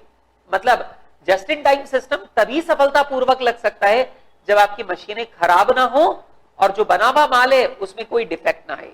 ठीक है, तो टीपीएम और टीक्यूएम दोनों के बिना आपका जस्ट इन टाइम सिस्टम कभी भी ढंग से काम नहीं कर सकता। बात खत्म। तो बेटा अगर आप मुझसे पूछे टीपीएम और टीक्यूएम के बीच का रिलेशनशिप क्या है, तो पहली बात, ये दोनों एक दूसरे पे निर्भर करते हैं। टीक्यूएम तब तक सही से अप्लाई नहीं हो सकता जब तक आप टीपीएम फॉलो ना करो। नंबर 2, टीपीएम और टीक्यूएम दोनों के लिए वर्कर्स को लगातार ट्रेनिंग देना जरूरी है। नंबर 3, टीपीएम और टीक्यूएम तब तक नहीं लग सकते जब तक टॉप मैनेजमेंट का सपोर्ट ना मिल जाए। टीपीएम और टीक्यूएम जो है ये दोनों जो हैं वो कॉन्सेंट्रेट करते हैं जीरो ब्रेकडाउन, जीरो डिफेक्ट और जीरो एक्सीडेंट के ऊपर। दोनों का ध्यान इन्हीं ऑब्जेक्टिव्स के ऊपर रहता है। इसके अलावा टीपीएम और टीक्यूएम जो है वो ऑर्गेनाइजेशन के हर एक लेवल पे आपको फॉलो करना जरूरी है। And last one, just in time system अगर आपको सफलतापूर्वक लागू करना है तो आपको टीपीएम और टीक्यूएम दोनों की आवश्यकता है। तो एक पॉइंट मैंने यहां पर एक्स्ट्रा बोला है, चाहो तो आप लोग लिख सकते हो 7th पॉइंट, और वो ये कि टीपीएम और टीक्यूएम दोनों का कंसंट्रेशन एक ही बात पे है, zero defective, zero scrap, zero defective, zero accident और जीरो एनवायरमेंटल लॉस। ठीक है, चलो अगली बात आती है कि सर एक बात बताओ कि परफॉर्मेंस इवैल्यूएशन जो है वो टीपीएम में कैसे होगा। मतलब टोटल प्रोडक्टिव मेंटेनेंस में परफॉर्मेंस इवैल्यूएशन कैसे होगा। मान लीजिए मैंने अपने ऑर्गेनाइजेशन में टीपीएम लगाया, अब देखना यह है कि टीपीएम से अपने को फायदा हुआ या नहीं हुआ, या टीपीएम कितना सफलतापूर्वक अप्लाई हो पाया है मेरे ऑर्गेनाइजेशन में, इसका पता कैसे चलेगा। मतलब टीपीएम का परफॉर्मेंस इवैल्यूएशन किस प्रकार होगा। तो समझना, टीपीएम का परफॉर्मेंस इवैल्यूएशन करने का हमने एक तरीका निकाला, that is called overall equipment efficiency या इफेक्टिवनेस, OEE रेशो। क्या बोला मैंने? OEE ratio. तो टीपीएम में परफॉर्मेंस इवैल्यूएट करने के लिए हम OEE रेशो का इस्तेमाल करते हैं, और OEE रेशो का मतलब होता है ओवरऑल इक्विपमेंट इफेक्टिवनेस परसेंटेज या ओवरऑल इक्विपमेंट एफिशिएंसी परसेंटेज, और इसके बेसिस पर हम अपना टीपीएम का परफॉर्मेंस इवैल्यूएशन करते हैं। अब मेरी बात को सुनना, व्हाट इज OEE? ये OEE क्या है? एक बात को समझना कि अगर मेरा इक्विपमेंट 100 घंटे काम कर सकता है, मेरा जो इक्विपमेंट है, मेरी जो मशीन है वो 100 घंटे काम कर सकती है, पर इससे जो गुड यूनिट निकल के मिला, इससे जो गुड यूनिट बन के निकला, इससे जो गुड यूनिट तैयार हुआ, वो गुड यूनिट बेचने लायक यूनिट जो है वो सिर्फ 60 आवर्स का है। इसका मतलब ये हुआ कि इस मशीन की काम करने की ताकत 100 घंटे की है, लेकिन इसकी इफेक्टिव ताकत कितनी है? 60 घंटे की, क्योंकि बेचने के लिए मुझे जो माल मिल रहा है वो सिर्फ 60 आवर्स का ही माल मिल रहा है।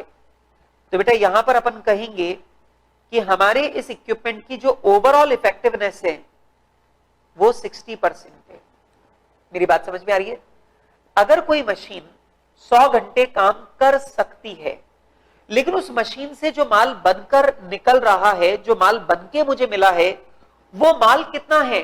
60 घंटे का, 60 आवर्स का। तो इसका मतलब मेरे पास बेचने लायक माल 60 घंटे का है और ये मशीन 100 घंटे काम कर सकती है। इसका मतलब इस मशीन की इफेक्टिवनेस कितनी है? 60%। जितनी ताकत है उसमें से बेचने लायक माल मुझे कितना मिल रहा है? 60%। और इसी को बोलते हैं ओवरऑल इक्विपमेंट इफेक्टिवनेस। ठीक है, तो ये कहलाएगा ओवरऑल इक्विपमेंट इफेक्टिवनेस। ठीक है, 60%। अब ऑब्वियस सी बात है, अपने को इसको बढ़ाने का प्रयास करना है। पिछले साल ओईई रेशो 60% था, अब के साल टीपीएम चलेगा तो हो सकता है ओवरऑल इक्विपमेंट इफेक्टिवनेस 70% हो जाए, अगले साल हो सकता है 80% हो जाए, उसके अगले साल हो सकता है 90% हो जाए। और इससे हमें पता चल जाएगा कि हमारा जो टीपीएम है उसकी परफॉर्मेंस कैसी है। ठीक है, बात खत्म। ठीक है, चले आगे। ओके, लेकिन अब इसी बात को मैं जरा टेक्निकली आपको समझा दूं। तो टेक्निकली समझने के लिए अपन लेते हैं, कुछ लिखते हैं। अब अगर आप लोग चाहें तो आप सब लोग अपना अपना रजिस्टर जो है वो निकाल सकते हैं और रजिस्टर निकालकर आप लोग मेरे साथ में अब ये थोड़ी सी बात आप इस बारे में लिख सकते हैं। आइए जी, ये टॉपिक में अब आपको यहां पे टेक्निकली समझाने जा रहा हूं, ओवरऑल इक्विपमेंट इफेक्टिवनेस। और मैं आपको बता दूं बेटा कि इसके ऊपर हमारे एग्जाम में सवाल आ रहे हैं। तो इस टॉपिक के ऊपर हमारे एग्जाम में प्रैक्टिकल क्वेश्चन आ रहा है, और क्योंकि प्रैक्टिकल क्वेश्चन आ रहा है तो इसलिए भैया थोड़ा ज्यादा संभल करके सुनना है। ठीक है, अब मेरी बात को सुनो। जैसे मान लेते हैं बेटा, ये मेरी एक मशीन है, ये मेरी एक मशीन है। ठीक है, अब मैंने कहा साहब ये जो मेरी मशीन है, ये मशीन टोटल 100 घंटे काम कर सकती है। मतलब मेरी ये जो मशीन है ये टोटल 100 घंटे काम कर सकती है। मतलब अवेलेबल कैपेसिटी कितनी है? 100 आवर्स की। लेकिन भाई चाहे मशीन खराब हो गई हो या मशीन का प्लान्ड मेंटेनेंस चल रहा हो या मशीन का सेटअप टाइम हो या हमारा लंच ब्रेक हो या हमारा रेस्ट ब्रेक हो, कुल मिलाकर 20 घंटे हमने काम किया ही नहीं है। मेरी बात को समझना, बहुत जबरदस्ती, बहुत रटने वाली बात नहीं है, सिंपल सिंपल सोचना है। चाहे लंच ब्रेक हुआ हो, चाहे रेस्ट ब्रेक हुआ हो, चाहे मशीन खराब हो गई हो, चाहे मशीन की ब्रेकडाउन मेंटेनेंस चल रही हो, चाहे मशीन की प्लान्ड मेंटेनेंस चल रही हो, चाहे मशीन का सेटअप चल रहा हो, मतलब किसी भी कारण से अगर ये मशीन ने काम किया ही नहीं है, ठीक है, मतलब मशीन ने काम ही नहीं किया, बंद पड़ी है मशीन, तो इसका मतलब ये हुआ कि हमारी मशीन ने काम किया 80 घंटे। हमारी मशीन ने काम किया 80 घंटे। ठीक है, अब जरा बात को समझना। अब मेरी मशीन ने 80 घंटे काम किया, इसका मतलब क्या मैं ये कह सकता हूं कि मेरी जो मशीन है ये 80% टाइम ही काम करती है? मतलब ये मशीन जितने घंटे काम कर सकती है, ये मशीन उसके 80% के बराबर ही काम कर रही है। सही बात है, सही बात है। इसका मतलब मेरी मशीन की रियल अवेलेबिलिटी कितनी है? 80%। मतलब मेरी मशीन दिखती है 100 घंटे चल सकती है, लेकिन मेरी मशीन चलती कितनी है? 80 घंटे। मतलब मेरी मशीन की इफेक्टिव अवेलेबिलिटी कितनी है? इफेक्टिव अवेलेबिलिटी कितनी है? 80%। ठीक है, पहली बात। नंबर 1, अब एक बात मुझे बताओ, मशीन ने 80 घंटे काम किया लेकिन मशीन थोड़ी खराब है, और मशीन खराब है तो मशीन के काम करने की स्पीड थोड़ी कम है।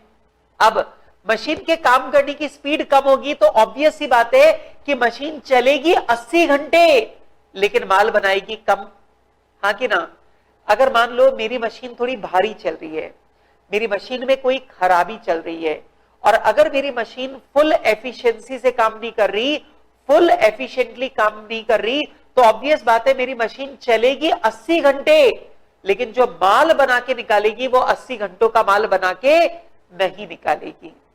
अब हो सकता है ये जो मशीन है, इस मशीन ने 60 घंटों का माल निकाल के दिया। अब जरा समझो, मशीन चली है 80 घंटे, लेकिन जो माल बन के निकला है वो माल सिर्फ 60 घंटे का बन के निकला है। इसका मतलब यह हुआ कि मेरी मशीन जो है उसकी एफिशिएंसी कितनी है, 75%। अब जरा सोचो ना, मेरी मशीन 80 घंटे चल रही है, लेकिन मेरी मशीन में कुछ खराबी है, कुछ कमी है, एफिशिएंटली नहीं काम कर पा रही, तो मेरी मशीन चली 80 घंटे है, लेकिन जो माल बन के निकला वो माल 60 घंटे का माल बन के निकला। इसका मतलब यह हुआ कि मेरी मशीन की एफिशिएंसी कितनी है, 75%। मतलब मेरी मशीन चलती 80 घंटे है, लेकिन माल बन के निकलता है 60 घंटे का। ठीक है। तीसरी बात, मान लो इस मशीन ने 60 घंटे का माल बना के निकाला, लेकिन जो माल बन के निकला वो भी डिफेक्टिव है। जो माल बन के निकला उसमें थोड़ा माल डिफेक्टिव है, और थोड़ा माल डिफेक्टिव है उसमें गुड यूनिट जो है वो गुड यूनिट कितने हैं, मान लेते हैं 48 आवर्स के। समझ रहे हो? मतलब मैंने बोला माल कितना बन के निकला, या अपन लोग मान लेते हैं 54 आवर्स। मतलब हमारी मशीन ने माल जो बनाया वो टोटल माल बनाया 60 घंटे का, लेकिन उसमें से 6 घंटे का माल जो है वो तो डिफेक्टिव बन गया, और वो 6 घंटे का माल डिफेक्टिव बन गया, उसको तो फेंकना पड़ेगा। आपके पास सेलेबल माल, जो गुड यूनिट जो आप सेल कर सकते हो, वो कितना बना, 54 आवर्स। इसका मतलब यह हुआ कि आपका जो गुड प्रोडक्शन है वो आपका कितना रहा, 90%। हां कि ना? इसका मतलब यह हुआ कि अगर आपकी फुल कैपेसिटी 100 घंटे काम करने की है, तो भी बेचने लायक माल आपको मिल रहा है 54 आवर्स का। इसका मतलब आपकी जो इफेक्टिवनेस है, आपकी जो ओवरऑल इक्विपमेंट इफेक्टिवनेस है, वो कितनी है, 54%। आपकी जो ओवरऑल इक्विपमेंट इफेक्टिवनेस है वो कितनी है, 54%। ठीक है, कितनी है भाई, 54%। चलो, तो बेटा पॉइंट ये है, ओवरऑल इक्विपमेंट इफेक्टिवनेस में ये 3 चीजें आपको देखनी है। 3 चीजें क्या? सबसे पहला, आपकी मशीन एक्चुअल में अवेलेबल कितनी है। दिखती 100 घंटे है, पर आप 20 घंटे बर्बाद कर रहे हो, तो रियल अवेलेबिलिटी कितनी है, 80%। अगर आप 80 घंटे काम करते हो, 80 घंटे मशीन चला रहे हो, लेकिन मशीन माल बना के दे रही है 60 घंटे का, इसका मतलब यह हुआ कि जो आपकी रियल एफिशिएंसी है मशीन की, जो मशीन की इफेक्टिव एफिशिएंसी है, वो कितनी है, 75%। मतलब मशीन चलती भी दिखेगी 80 घंटे, लेकिन माल बन के निकलेगा कितना, 60 आवर्स का। इसका मतलब मशीन की एफिशिएंसी कितनी है, 75%। अच्छा, अब मशीन ने 60 घंटे का माल बना के दिया, लेकिन उसमें सेलेबल माल कितना है, 54 आवर्स का। इसका मतलब जो प्रोडक्टिविटी है वो कितनी है, वो कितनी है, 90%। और बेटा ये अवेलेबिलिटी, एफिशिएंसी और प्रोडक्टिविटी तीनों मिलकर के आपको पता चलेगा ओवरऑल इक्विपमेंट इफेक्टिवनेस कितनी है, ओईई रेशियो कितना है, और ओईई रेशियो कितना है, 54%। ठीक है, लेकिन हमने यहां पे ओईई रेशियो निकालने का दूसरा तरीका निकाला। हमने बोला पहले अवेलेबिलिटी रेशियो ले लो, उसे मल्टीप्लाई कर दो एफिशिएंसी रेशियो से, और उसे मल्टीप्लाई कर दो प्रोडक्टिविटी रेशियो से। तो आप अवेलेबिलिटी रेशियो को मल्टीप्लाई कर दो एफिशिएंसी रेशियो से, और उसे मल्टीप्लाई कर दो प्रोडक्टिविटी रेशियो से, तब आपको ओवरऑल इक्विपमेंट इफेक्टिवनेस मिलेगी कितनी? 54%। अब निकाल के देख लो, मेरे पास जो टाइम रियल में अवेलेबल है वो 80% है, जो टाइम अवेलेबल है उसमें मेरी एफिशिएंसी 75% है, और जो माल मैं बनाऊंगा, जो माल मैंने एक्चुअल बनाया, उसमें से सेलेबल आउटपुट कितना है? 90%। और अगर आप इन तीनों को सॉल्व करोगे तो आपके पास ओवरऑल इक्विपमेंट इफेक्टिवनेस आ जाएगी 0.54, 54%। और 54% का सिंपल सा मतलब यह है कि आपकी कैपेसिटी है कितनी? 100 घंटे की, और बेचने के लायक माल कितने घंटे का मिल रहा है? 54 आवर्स का। दैट मींस आपकी इफेक्टिव कैपेसिटी कितनी है? आपकी ओवरऑल इक्विपमेंट इफेक्टिवनेस कितनी है? 54%।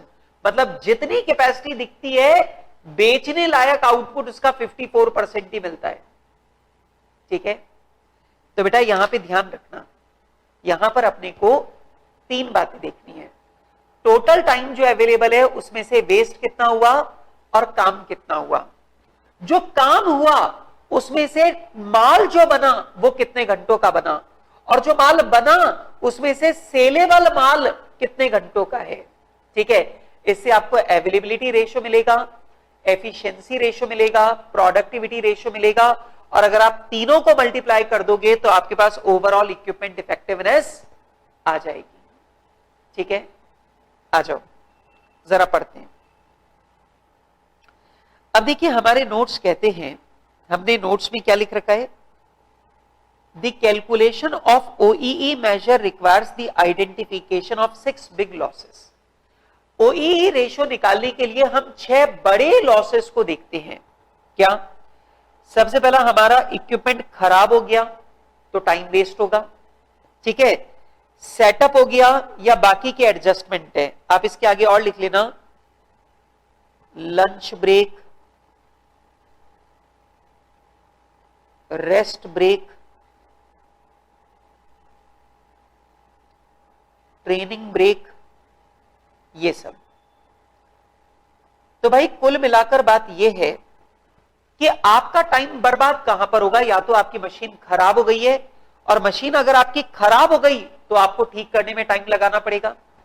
इसके अलावा यदि मशीन की प्लान्ड मेंटेनेंस कर रहे हो, अगर आप मशीन की प्लान्ड मेंटेनेंस कर रहे हो तो भी ऑब्वियस ही बात है आपको टाइम लगाना पड़ेगा। तो मशीन की मेंटेनेंस पे आपने टाइम बर्बाद किया है, चाहे ब्रेकडाउन मेंटेनेंस हो चाहे प्लान्ड मेंटेनेंस हो। आपने सेटअप में टाइम वेस्ट किया है, आपने लंच ब्रेक में टाइम वेस्ट किया है, आपने रेस्ट ब्रेक में टाइम वेस्ट किया है, आपने ट्रेनिंग ब्रेक में टाइम वेस्ट किया। कुल मिलाकर आपने किसी भी तरीके से टाइम वेस्ट किया है, पर आपने मशीन चालू ही नहीं की। ठीक है, तो आपकी मशीन चली ही नहीं है, दैट इज अवेलेबिलिटी वेस्टेज। और यह जानकारी आपके काम में आएगी अवेलेबिलिटी रेशियो निकालने के। नंबर 2, दूसरा, अच्छा ये और आ गया, आइडलिंग एंड माइनर स्टॉपेजेस। मतलब मशीन या तो खाली है या छोटे छोटे ब्रेक आ रहे हैं, या फिर मशीन की स्पीड कम है। अब ऑब्वियस ही बात है बेटा, अगर मशीन में छोटे छोटे ब्रेक आते रहेंगे या मशीन की स्पीड कम रहेगी तो ऑब्वियस बात है ये जो नुकसान है ये क्या है? आपकी एफिशिएंसी। मतलब मशीन चल तो रही है लेकिन माल बन के नहीं निकल रहा, दैट इज योर एफिशिएंसी। तीसरा है माल कम बना है, या जो माल बना है वो डिफेक्टिव बना है। ठीक है, तो कुल मिलाकर ये वो वेस्टेज है कि आपने माल बना तो लिया लेकिन वो सेलेबल नहीं है। Then this shows your productivity. तो ये क्या शो करता है? आपकी प्रोडक्टिविटी। अब ऑब्वियस सी बात है, मैं अवेलेबिलिटी वाला नुकसान लूंगा, मैं एफिशिएंसी वाला नुकसान लूंगा, और मैं प्रोडक्टिविटी वाला नुकसान लूंगा, और इन तीनों को लेकर मैं ओवरऑल इक्विपमेंट इफेक्टिवनेस निकाल दूंगा। ठीक है, अच्छा ये देखो ये कह भी रहा है जो पहले 2 लॉसेस हैं वो टाइम लॉसेस हैं, और उनका इस्तेमाल हम लोग करेंगे अवेलेबिलिटी रेशियो निकालने के लिए। थर्ड और फोर्थ लॉस स्पीड लॉस हैं, उसका इस्तेमाल हम लोग करेंगे परफॉर्मेंस एफिशिएंसी ऑफ इक्विपमेंट निकालने में, मतलब एफिशिएंसी रेशो निकालने में। The last two losses are regarded as quality losses, और जो आखिरी वाले लॉसेस हैं वो क्वालिटी लॉसेस हैं, या जिसे आप लोग प्रोडक्टिविटी लॉस भी बोल सकते हो। ठीक है, और अगर मैं इन तीनों को मल्टीप्लाई कर दूं तो मेरे पास आ जाएगा ओवरऑल इक्विपमेंट इफेक्टिवनेस।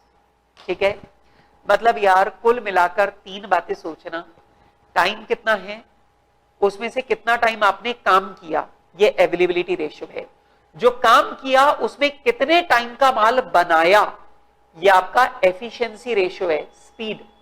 ठीक है, और फिर आप ये देखो इसमें से बेचने लायक माल कितने घंटों का है।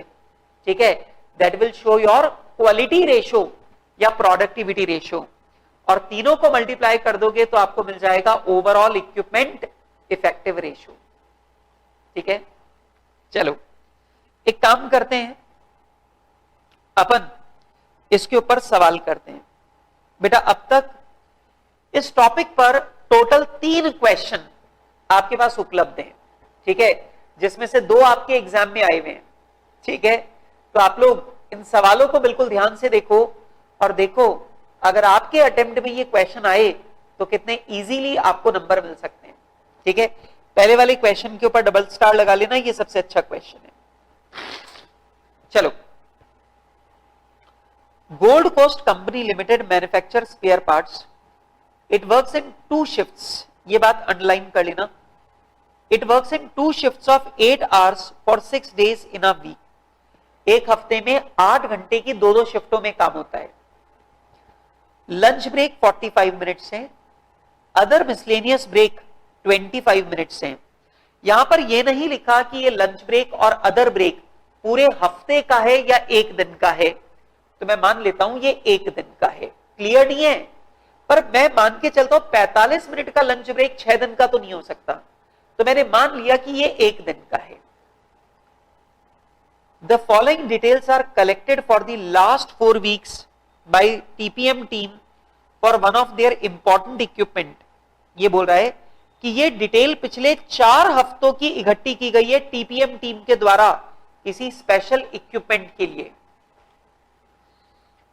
सबसे पहला दे रहा है hours for planned preventive maintenance 15 minutes पर शिफ्ट। अच्छा जी, आगे कहता है, आगे कह रहा है for breakdown maintenance 6 hours total. अब जरा ध्यान से सुनो, प्लान्ड प्रिवेंटिव मेंटेनेंस पे टाइम लगा है 15 मिनट पर शिफ्ट, और जो ब्रेकडाउन मेंटेनेंस हुई है उसमें टाइम लगा है टोटल 6 घंटे। ठीक है, सेटअप चेंजेस में लगा है टोटल कितना टाइम, 15 घंटे। ठीक है, पावर फेलियर की वजह से कितना टाइम वेस्ट हो गया, 4 घंटे। इसका मतलब यह हुआ बेटा कि ये वो टाइम है जिस टाइम पर हम कोई भी काम कर ही नहीं पाए। मतलब आपको यहां पे बता दिया कि हम 8 घंटे की 2 शिफ्ट में काम करते हैं और हफ्ते में 6 दिन काम करते हैं। ये डेटा 4 हफ्तों का है, ये सब बातें आपको बताई जा रही हैं। अब आपको साथ में यह भी बता दिया गया कि हमारा टाइम वेस्ट कहां कहां पर हुआ है, मतलब हमने कहां कहां पर टाइम वेस्ट किया। मतलब ये तो वो टाइम है जब हमने काम किया ही नहीं।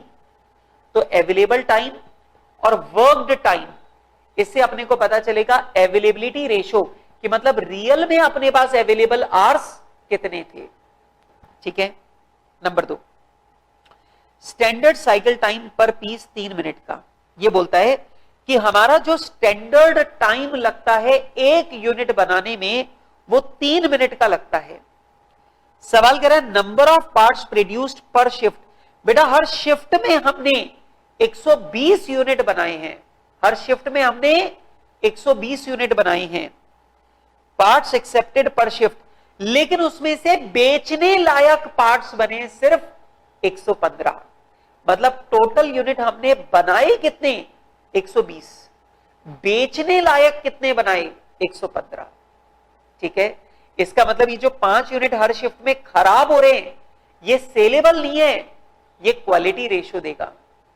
ठीक है, आपसे रिक्वायर किया जाता है कैलकुलेट ओवरऑल इक्विपमेंट इफेक्टिवनेस, आपको ओईई रेशियो निकालकर बताना है। ठीक है, तो बहुत इंटरेस्टिंग क्वेश्चन है, मेरे साथ में बिल्कुल ध्यान से सुनना, ठीक है? आ जाओ।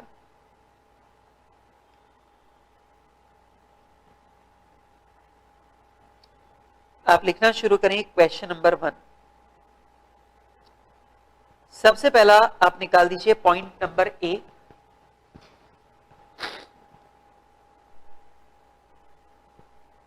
Calculation of number of shifts work. बेटा हमने टोटल कितनी शिफ्ट काम किया? अब जरा देखो बेटा, एक हफ्ते में 6 दिन है और यहां बात 4 हफ्तों की हो रही है। एक हफ्ते में 6 दिन काम करते हैं और हाँ, यहां पर बात 4 हफ्तों की हो रही है, ठीक है? और हर रोज 2 शिफ्ट काम होता है। तो ये लीजिए 6 × 4 × 2, तो बेटा टोटल हमने 48 शिफ्ट्स काम किया है, ठीक है? तो सिंपल सी बात है बेटा, एक हफ्ते में 6 दिन काम करते हैं, रोजाना 2 शिफ्ट काम करते हैं, तो हफ्ते में 12 शिफ्ट हो गई। यहां 4 हफ्तों की बात हो रही है, तो 4 हफ्ते में टोटल 48 शिफ्ट्स हो गई। अच्छा, number 2, calculation of idle time. मतलब आपको वो टाइम बताना है जब हमने काम किया ही नहीं है, जब हमने काम किया ही नहीं है। तो आइए बेटा शुरू से चलें। सबसे पहला लंच ब्रेक। बेटा एक बात मुझे बताओ, अगर हर शिफ्ट में 45 मिनट्स का लंच ब्रेक होगा और टोटल यहां पे 48 शिफ्ट्स की बात हो रही है, तो आप बताइए हमारा टोटल टाइम कितना वेस्ट हुआ है? 2160 मिनट्स। Miscellaneous break. बेटा हर शिफ्ट में हमें 25 मिनट का मिसलेनियस ब्रेक मिलता है। 4 हफ्तों में टोटल 48 शिफ्ट्स में वर्किंग हुई है, तो बेटा 48 × 25 टोटल 1200 मिनट का मिसलेनियस ब्रेक में टाइम वेस्ट हो रहा है। ये वो टाइम है जो वेस्ट हुआ है जब हमने काम नहीं किया है, ठीक है? आगे चलो। इसके बाद में प्रिवेंटिव मेंटेनेंस।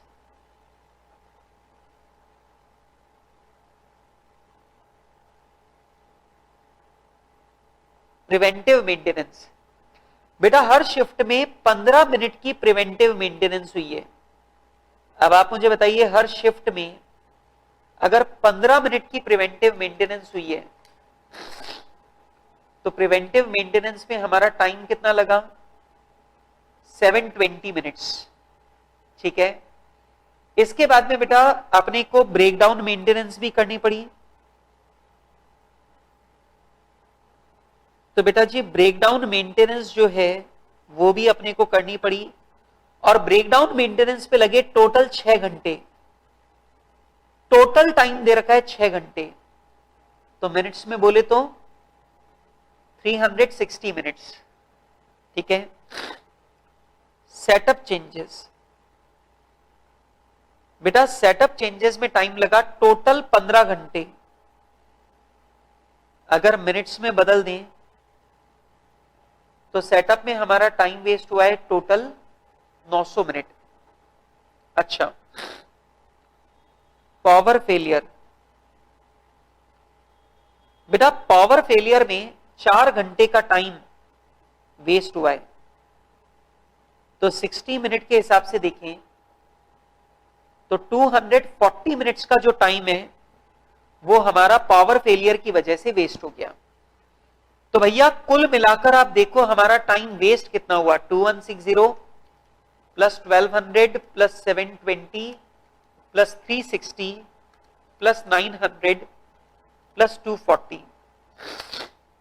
तो कुल मिलाकर हमारा जो टाइम वेस्ट हुआ है वो है 5580 मिनट्स का। दोबारा चेक कर लेते हैं। 2160, 1200, 720, 360, 900 और 240, 5580 मिनट्स। बेटा ये जो 5580 मिनट्स हैं, ये आपको बता रहे हैं कि हमने इतने मिनट तो काम ही नहीं किया, ये तो time as it is waste हुआ है। ठीक है, अब आ जाओ, अब निकालते हैं मेन बात। यहां पर मैं कुछ चीजें लिख रहा हूं, आप ध्यान से सुनिएगा। सबसे पहला मैंने लिखा available time, number 2 worked time, फिर लिखो एक्चुअल प्रोडक्शन, और लास्ट लिखो सेलेबल प्रोडक्शन।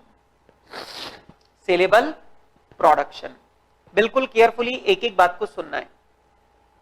ठीक है, एक बात मुझे बताओ कि अगर हर शिफ्ट में 8 घंटे का टाइम है, दैट मींस मिनट्स में बोला जाए तो हर शिफ्ट में आपके पास 480 मिनट का टाइम अवेलेबल है। पक्की बात है?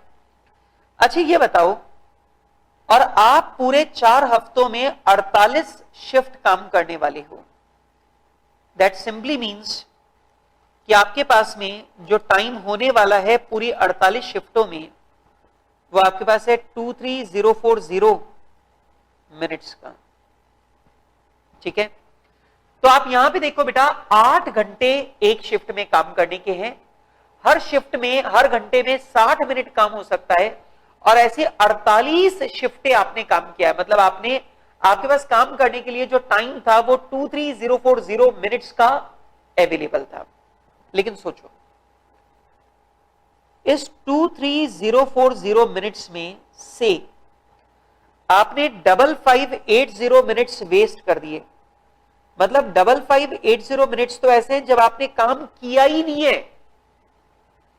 तो इसका मतलब यह हुआ कि बेटा आपने काम किया है 17460 मिनट्स, आपने 17460 मिनट्स आपने काम किया है। ठीक है, अब सुनो, क्वेश्चन आता है आपने माल बनाया कितना। क्वेश्चन क्या है? आपने माल बनाया कितना। तो जरा देखो, सवाल कहता है हमने हर शिफ्ट में 120 यूनिट बनाए। अगर आप हर शिफ्ट में 120 यूनिट बनाओगे तो 48 शिफ्ट्स में आपका टोटल माल कितना बनेगा? इतना। ठीक है, अच्छा एक यूनिट को बनाने में 3 मिनट का समय लगता है, तो आप मुझे बताइए ये जो माल आपने बनाया, ये माल अगर टाइम में एक्सप्रेस किया जाए तो कितना है? बेटा हर शिफ्ट में 120 यूनिट बनाए, आपने टोटल 48 शिफ्ट काम किया, मतलब आपने 5760 यूनिट बनाए, और एक यूनिट को बनाने का मतलब है 3 मिनट काम करना। स्टैंडर्ड के मुताबिक एक यूनिट बनाने में 3 मिनट का समय लगना चाहिए। तो आपने जो माल बनाया वो कितने मिनट का काम है? 17280 मिनट्स का। आपने जो 5760 यूनिट बनाए वो कितनी देर का काम है? 17280 मिनट्स का काम है। ठीक है, अब क्वेश्चन आता है इसमें से सेलेबल आउटपुट कितना है। तो जरा देखो, 120 यूनिट बनाते हो, लेकिन इसमें जो सेलेबल आउटपुट है वो कितना है? 115 यूनिट। तो बेटा एक शिफ्ट में सेलेबल आउटपुट है 115 यूनिट का। आपने 48 शिफ्ट्स में काम किया है। ठीक है, तो आपने सेलेबल यूनिट कितने बनाए? 115 इंटू 48 शिफ्ट। और बेटा एक यूनिट को बनाने में 3 मिनट का समय लगता है। इसका मतलब यह हुआ कि एक यूनिट को बनाने का मतलब है 3 मिनट काम करना।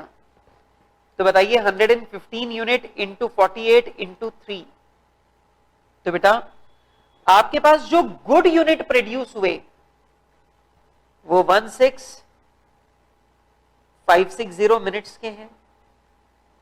तो आपके पास जो सेलेबल यूनिट बनके तैयार हुए, आपके पास जो गुड यूनिट बन के तैयार हुए वो 16560 मिनट्स के हैं। ठीक है, पक्की बात। तो ये सारी की सारी जो चीजें हैं ये हमने यहां पे कैलकुलेट कर ली है। ठीक है सर, कोई दिक्कत नहीं। अब आगे सुनो। अब मैंने available time, work time, production time और गुड यूनिट प्रोडक्शन टाइम ये सब निकाल लिया। अब वैसे तो मैं यहीं पे निकाल के बता सकता हूं, देख लो। ये बताओ, आपके पास टाइम अवेलेबल है 23040, लेकिन उसमें से आपने काम किया कितनी देर? 17460 मिनट्स। अब आप मुझे बताइए, अवेलेबल दिखता ज्यादा है लेकिन काम आप कम कर पाते हो, इसका मतलब जितना अवेलेबल दिख रहा है रियल में उतना अवेलेबल नहीं है। तो आप मुझे बताओ, आखिर अवेलेबिलिटी रेशियो क्या है? तो जितना टाइम अवेलेबल दिख रहा है एक्चुअल में उतना टाइम अवेलेबल नहीं है। तो अवेलेबिलिटी रेशियो क्या है? 17460, लिख भी देता हूं, 17460 डिवाइडेड बाय 23040 इंटू 100। तो डिवाइडेड बाय 23040 या इंटू 100 नहीं करते हैं, वैसे ही रहने दो। तो यार है बेटा 0.7578। इसका मतलब यह हुआ कि आपके पास में एक्चुअली जो टाइम अवेलेबल है वो 75.78% ही अवेलेबल है। ठीक है, मतलब जितना टाइम दिख रहा है उसमें से रियल अवेलेबल टाइम कितना है? 75.78%। ठीक है, अब आ जाओ अगली बात पे। जितना टाइम अवेलेबल दिख रहा है उसमें से आपने जितना टाइम आपने काम किया उसमें आपने माल कितना बनाया? अब जरा सोचो, आपने टाइम लगाया ज्यादा, माल बनाया कम, इसका मतलब आपकी स्पीड कम है। इसका मतलब आपकी स्पीड कम है। और आप तो जानते हो बेटा, स्पीड कम होने को ही क्या बोलते हैं? Efficiency ratio. तो बेटा आपकी काम करने की स्पीड कम है और उसी को बोलते हैं एफिशिएंसी रेशियो। तो लगाओ हिसाब, 17280 मिनट्स का माल बनाया, 17280 मिनट्स का माल बनाया, जबकि आपने काम किया 17460 मिनट्स। तो बेटा 17280 मिनट्स का माल बना जबकि आपने काम किया 17460 मिनट्स। तो आपकी एफिशिएंसी क्या है? 0.9897। तो आपकी एफिशिएंसी मतलब आपकी जो काम करने की स्पीड है वो कितनी है? 98.97%। ठीक है, 0.9897। अब आपने जितने घंटे आपने जो माल बनाया उसमें बेचने लायक माल कितना है? 16560 का। अब आपने माल बनाया ज्यादा लेकिन बेचने लायक माल कम है। What is that? Quality ratio. तो सिंपल सी कैलकुलेशन देखो, 16560 मिनट्स का बेचने लायक माल बना जबकि टोटल माल बना था 17280 मिनट्स का, डिवाइडेड बाय 17280 तो आ गया 0.9583। तो बेटा आपका क्वालिटी वाला माल कितने परसेंट बना? 0.9583%। ठीक है, अब सोचो, अब यहां पर इन तीनों रेशियोज को लेकर मुझे ओवरऑल इक्विपमेंट इफेक्टिवनेस निकालनी है। तो ये लीजिए बेटा, point number D, overall equipment effectiveness ratio. तो ओवरऑल इक्विपमेंट इफेक्टिवनेस रेशो। ठीक है, अब जरा देखो बेटा अवेलेबिलिटी रेशो कितना है, 0.7578। ठीक है, हमारा एफिशिएंसी रेशो कितना है, 0.9897। और हमारा क्वालिटी रेशो क्या है, 0.9583। 0.7578 इंटू 0.9897 इंटू 0.9583 तो आ रहा है बेटा 0.7187 परसेंटेज में बोले तो 71.87%। तो ये लीजिए बेटा हमारा ओवरऑल इक्विपमेंट इफेक्टिवनेस रेशियो हो गया 71.87%।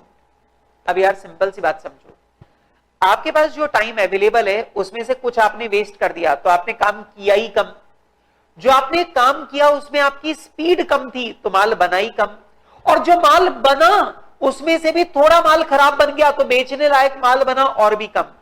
तो आपके पास जो टाइम अवेलेबल है और बेचने लायक जो माल बना, इसी को हम लोग बोलते हैं ओवरऑल इक्विपमेंट इफेक्टिवनेस। अब इधर देखो, मैं ये वाली बात आपको यहां पे दिखाऊं बेटा, जरा ये समझो कि मेरे पास में जो अवेलेबल टाइम है वो 23040 मिनट्स का टाइम अवेलेबल है, लेकिन इस टाइम से मेरे पास जो बेचने लायक माल बना, मेरे पास जो बेचने लायक माल बना वो 16560 मिनट्स का बना। मतलब मेरे पास में टाइम अवेलेबल है इतना और मेरे पास बेचने लायक माल है इतना। आप इनका परसेंटेज निकाल के देख लो, 16560 जो सेलेबल माल मेरे पास बना, एक्चुअली जो मेरा इफेक्टिव प्रोडक्शन है वो, डिवाइडेड बाय मेरे पास जो टाइम अवेलेबल है 23040%, 71.875%, 71.875%। देख लो वही आंसर आ रहा है। मतलब पॉइंट ये है जितना टाइम अवेलेबल दिखता है और बेचने लायक जो माल बन रहा है, इस रेशो को हम लोग बोलते हैं, इस पूरे रेशो को अपन लोग बोलते हैं ओवरऑल इक्विपमेंट इफेक्टिवनेस रेशो। ठीक है, ये मेन चीज है। चलो भाई, अब ये तो हो गया, तो आगे चलते हैं और बात करते हैं क्वेश्चन नंबर 2 की। लो भाई, क्वेश्चन नंबर 2 की बात करते हैं। क्वेश्चन नंबर 1 जो था ये थोड़ा सा कॉम्प्लिकेटेड था, अच्छा था। क्वेश्चन नंबर 2 और क्वेश्चन नंबर 3 जो है ये तो बिल्कुल बच्चों वाले सवाल है, बिल्कुल आसान से क्वेश्चन है। लेकिन आपको एक बात का ध्यान रखना है कि आपने कितने घंटे काम किया, दैट इज अवेलेबिलिटी रेशियो। आपने जो काम किया उसमें माल कितने टाइम का बनाया, एक्चुअल प्रोडक्शन कितने टाइम का है, दैट इज एफिशिएंसी रेशियो। और जो माल बनाया उसमें बेचने लायक माल कितनी देर का है, that is called quality ratio या प्रोडक्टिविटी रेशियो। और अगर ओवरऑल तीनों का हिसाब किताब देख लो, that is called overall equipment effectiveness. ठीक है, चलो क्वेश्चन नंबर 2 को रीड करते हैं। SSK Pharmaceutical Limited is producing medication products, pills, balms, etc. Can be called high volume based production environment. Okay.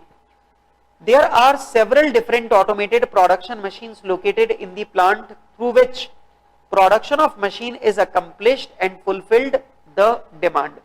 अब ये कह रहा है कि भाई साहब हमारे पास अलग अलग तरह की मशीनें हैं जिनसे हम लोग डिमांड को सेटिस्फाई करते हैं। Plant operates in a double shift a day, इस बात को अंडरलाइन कर लो। जो प्लांट है वो डबल शिफ्ट में काम कर रहा है, consisting of 8 hours with 30 minutes lunch break and tea break of 15 minutes. अब ध्यान रखना, हर शिफ्ट 8 घंटे की है जिसमें 30 मिनट का लंच ब्रेक है और 15 मिनट का टी ब्रेक है। Following data pertains to an automated machine X78, ये X78 की बात हो रही है। और ध्यान से देखो, ये X78 की बात 14 फरवरी की है, ये 14 फरवरी की बात हो रही है वैलेंटाइंस डे की, ठीक है। Breakdown, repair and startup time, बेटा मशीन के खराब होने में और सेटअप होने में 68 मिनट का टाइम जो है ये हमारा वेस्ट हुआ है।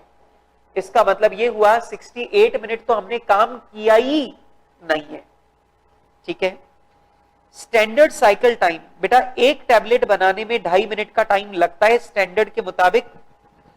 Quality loss due to scrap, rework and rejection, मतलब खराब माल बना है कितना, 50 टैबलेट्स।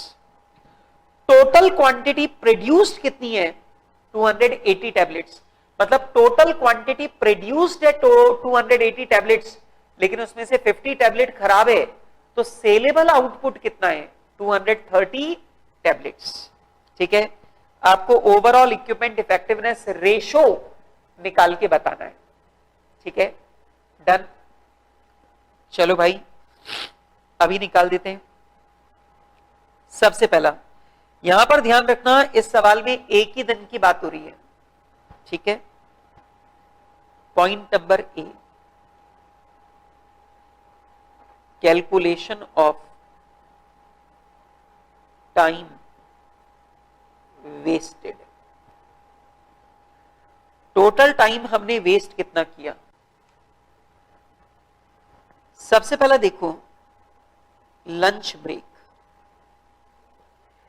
बेटा एक शिफ्ट में 30 मिनट का लंच ब्रेक होता है। एक दिन में हमारी 2 शिफ्टें, तो भाई पूरे दिन भर में 60 मिनट का तो लंच ब्रेक हो गया। टी ब्रेक, बेटा हर शिफ्ट में 15 मिनट का टी ब्रेक होता है। 2 शिफ्टें, तो पूरे दिन भर में 30 मिनट का टी ब्रेक हो गया। अच्छा, अब ध्यान से देखो, ये ब्रेकडाउन, रिपेयर और स्टार्टअप टाइम का जो 68 मिनट का वेस्टेज बता रहा है वो 14 फरवरी का बता रहा है, वो एक दिन का बता रहा है, पूरे दिन का, मतलब वो 14 फरवरी के पूरे दिन की जानकारी है। मतलब ये 68 मिनट का जो टाइम वेस्ट हुआ है ये दोनों शिफ्टों का मिलाकर है।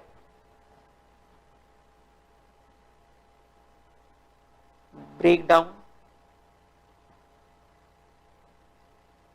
रिपेयर एंड स्टार्टअप, कुल मिलाकर 68 मिनट्स का टाइम हमारा वेस्ट हुआ है। और अगर मैं तीनों को जोड़ दूं तो हमारा टोटल टाइम वेस्ट हुआ है 158 मिनट्स। हमारा टोटल टाइम वेस्ट हुआ है 158 मिनट्स। अब जरा ध्यान से देखो, कैलकुलेशन ऑफ रेशियोज। अब जरा रेशियोज की कैलकुलेशन देखें। सबसे पहला हमारे पास टोटल अवेलेबल टाइम कितना है। सिंपल सी बात है, 8 घंटे की एक शिफ्ट है, 2 शिफ्ट हो गई 16 घंटों की, हर घंटे में 60 मिनट। तो इसका मतलब यह हुआ कि हमारे पास में जो टोटल टाइम अवेलेबल है पूरे दिन भर में वो 960 मिनट्स का टाइम अवेलेबल है, number 1। Number 2, total hours worked, हमने टोटल कितने घंटे काम किया। 960 में से 158 मिनट वेस्ट हो गए, तो 960 में से 158 मिनट वेस्ट हो गए, तो हमने काम किया कितना, हमने काम किया 802 मिनट्स, ठीक है। तीसरी बात, एक्चुअल प्रोडक्शन। बेटा हमारा जो टोटल प्रोडक्शन है वो 280 टैबलेट्स का है, और बेटा एक टैबलेट को बनाने में 2.5 मिनट लगते हैं, मतलब 280 टैबलेट बनाने का मतलब है हमने 700 मिनट काम किया है। लेकिन बेटा 280 में से 280 में से 50 टैबलेट्स जो हैं वो डिफेक्टिव हैं, तो सेलेबल टैबलेट्स कितनी हैं? 230।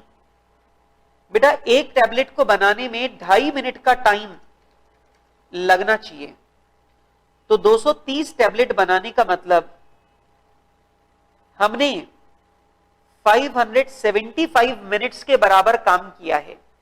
हमने 575 मिनट्स के बराबर काम किया है। ठीक है, अब एक बात मुझे बताओ, चलो अब दिमाग लगाते हैं। 960 मिनट्स का टाइम अवेलेबल है और बेटा उसमें से हमने एक्चुअली काम किया 802 मिनट्स, बाकी का टाइम हमने वेस्ट कर दिया। तो आप ही मुझे बताइए कि हमारा अवेलेबिलिटी रेशियो क्या है। लो भाई 802 मिनट्स हमने काम किया, जबकि हमारे पास टोटल टाइम अवेलेबल है 960 मिनट्स। तो हमारा जो अवेलेबिलिटी रेशियो है वो आ गया 0.8354। ठीक है, नंबर 2, दूसरी बात, मेरे पास टाइम, मैंने काम किया 802 मिनट्स, लेकिन मैंने काम किया 802 मिनट्स, लेकिन उसमें माल बनके निकला 700 मिनट का। इसका मतलब मेरी मशीनें स्लो काम कर रही हैं, टाइम ले रही हैं ज्यादा, माल बन रहा है कम। इसका मतलब मेरी मशीनें स्लो काम कर रही हैं। और आप तो जानते हो स्पीड को क्या बोलते हैं? एफिशिएंसी। तो बताओ एफिशिएंसी रेशियो कितना हुआ? मेरी मशीन ने 700 मिनट का माल बना के दिया, जबकि चली कितनी देर है? 802 मिनट्स। तो 700 मिनट का माल बना 802 मिनट में, तो हमारा एफिशिएंसी रेशियो हो गया 0.8728।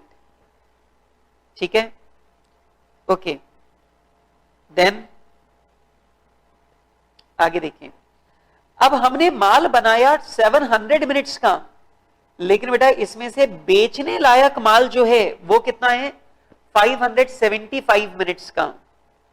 तो ये क्या है? ये है क्वालिटी रेशियो। भाई साहब बेचने लायक माल बना 575 मिनट्स का, जबकि टोटल माल बनाया कितना है? 700 मिनट्स का। तो 525 डिवाइडेड बाय 700, तो हमारा क्वालिटी रेशियो क्या है? 0.75। ठीक है, तो लीजिए बेटा मैंने यहां पे अवेलेबिलिटी रेशियो निकाल दिया, मैंने एफिशिएंसी रेशियो निकाल दिया और मैंने क्वालिटी रेशियो भी निकाल दिया।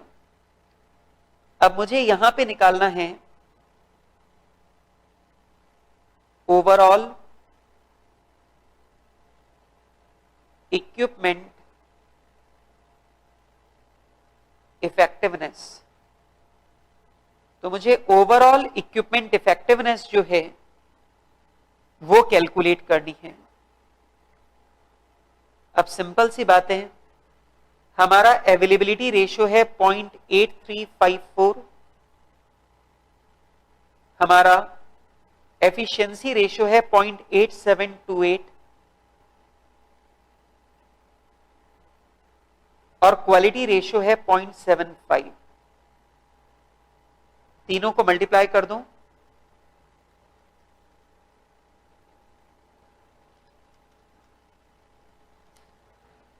तो आ रहा है बेटा 0.5468। कुछ गलत है?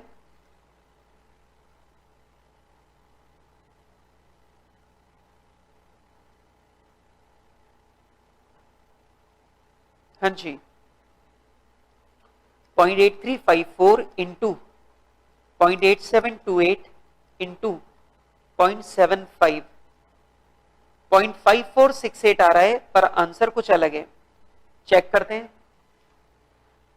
जी बेटा यहां पर हमने गलत ले लिया है, ये क्वालिटी रेशियो गलत है। 575 डिवाइडेड बाय 700 करेंगे तो हमारा क्वालिटी रेशियो आएगा 0.8214, 0.8214।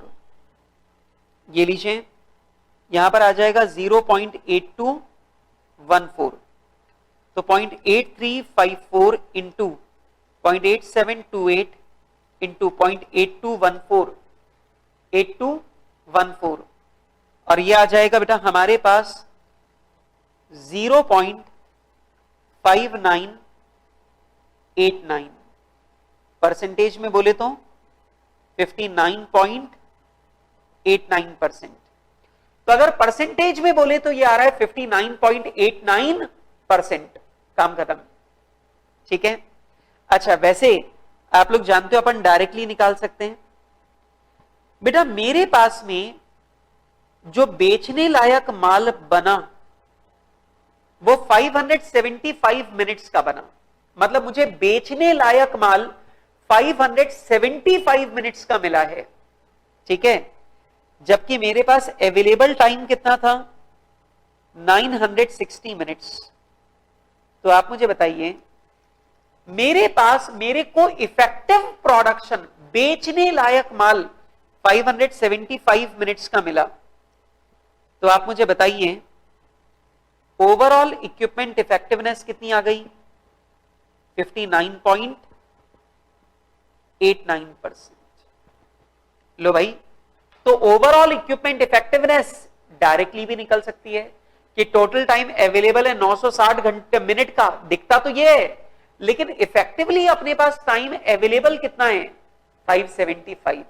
मतलब हम प्लांट की कैपेसिटी का 59.89% ही इस्तेमाल कर पा रहे हैं, ठीक है। चलो क्वेश्चन नंबर 3, ये आपका होमवर्क है। क्वेश्चन नंबर 3 जो है ये आपका आज का होमवर्क है, ठीक है। डन, ठीक है।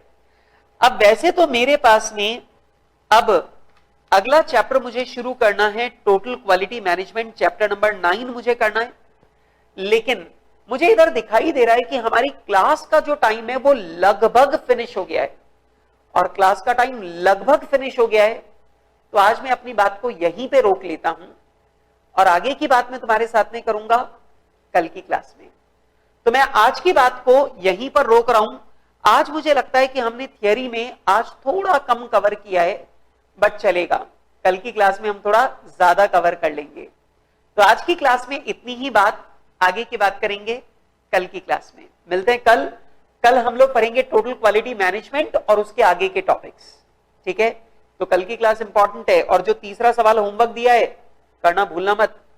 अच्छा, तीसरे सवाल में मैं आपको पहले बता दूं, थर्ड क्वेश्चन में पहला क्वेश्चन थियरी का है जो ओवरऑल इक्विपमेंट इफेक्टिवनेस के बारे में पूछ रहा है कि आप उसके बारे में शॉर्ट नोट लिखो। नंबर 2, ओवरऑल इक्विपमेंट इफेक्टिवनेस जो है वो आपको कैलकुलेट करनी है, और तीसरा आपको कमेंट करना है। तो कमेंट सिर्फ इतना सा करना है कि हम अपनी कैपेसिटी का सिर्फ इतना परसेंट ही इफेक्टिवली यूटिलाइज कर पा रहे हैं, ठीक है, बस ये कमेंट करना है। तो क्वेश्चन नंबर 3 इंपॉर्टेंट क्वेश्चन है, सॉल्व कर लेना, ठीक है। डन, बाय बाय, मिलते हैं कल।